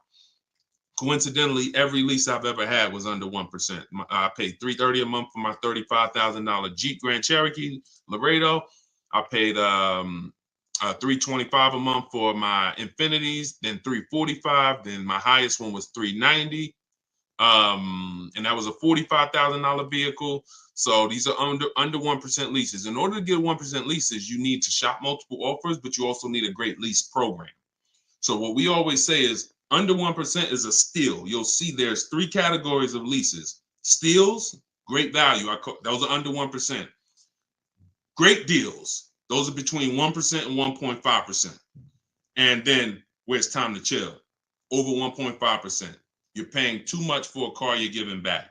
So if I was taking over someone's lease, I'm judging it by the same thing. Leasing is a value play. How much car can I drive for that payment? It's the ultimate way. The lower that percentage is, the more you've leveraged your money into a great car. So yeah, I'll check swap a lease, definitely. Go ahead, shoot the next one up, Dolan. This one's from TikTok. Can I sell a leased car? Who didn't know you could sell a leased car? Type me. My cousin left me his 2020 Toyota Highlander with 2,000 miles, so I need to get out of my lease. I don't need 2 cars. Okay. Equity assessment. Call the leasing. Matter of fact, I'm not going to repeat it because I already talked about this at the beginning of the broadcast. So after the broadcast, go to the YouTube page. You'll see it. I think it was either the first or second question. So within the first 10 minutes, I talked about how to do the equity assessment. You're going to follow that process. And this is all in my book. If you're like, Deshone, I don't even want to watch the video. Is that in the book? Absolutely. Because everything I'm teaching you is out of 1 step in my 7-step process. So the equity assessment is step 2. After we decide leasing versus buying, that's step 1. That's the most important question. Foundation of your car deal is, did I lease when I should have leased? Did I buy when I should have bought? Once you pass that, now if you have a car to replace, you need to do an equity assessment to see, do I have equity? Am I at a break even, which means I can get out? I'm not going to make any money, but that's fine. I can get out. Some people got a lease. I could get out the lease early. You technically can't do that because you're breaking a contract, but if you can sell out and break even, then you can get out early. Or do I have a negative position in which case I can't get out early? In the case of a negative, if you have a negative position on a lease, you can't get out early without penalty, without those payments. But if you're a negative equity on a finance, then that's different. There's no negative equity in a lease. I know we kind of use these terms interchangeably. Negative equity is only with a finance because you have to pay the money. With a lease, if what I get offers for, if it's below my payoff, then I just stay in the car until the end. I don't have negative equity. So you do the equity assessment, and hopefully you can break even. And the good thing about Toyota, if they haven't changed it, and I remember right, they don't have a third-party restriction. So you should be able to, if those offers you get are what you owe or higher, then you should be able to sell that car right to CarMax or Driveway or AutoNation, whoever makes you the highest offer, and you can be out of it literally. You do that today, you could be out of that car tomorrow. All right, so keep me posted. Go ahead. Shoot it. See, we're over an hour. And I know Dolan, we always try to keep the shows an hour, but it's like the questions start rolling in and it gets good. Go ahead. Shoot another one up, Dolan. We'll wrap in a second. Facebook. When you go online to build and decide on needs and wants, you look at the cash price, not the lease price. We don't look at any price online. Pay no attention. Nothing online is a deal, y'all. No commercial. I don't care what you see. Deals are like this. Hey, look, this is their offer. Look, this is what we gotta. Can we do it? What? Can you get them up any? Like, will they come up any at all? Nah, man. They said that they made this, and it's like, shoot. All right, let's see if you get another. Can you get another $10? If you get another $10 a month out of them, just take it. If not, then do the deal. That's a deal. You don't repeat it. You don't. I used to have to tell certain people, when you got a real deal, hey, when you come back, I'd love for you to send me friends, family, but don't tell them what you're paying, because I probably can't duplicate that, honestly. That's a deal. The whole opposite is what they advertise to you. Deals are not advertised. Deals are when the dealer makes little to no money. Little to no money.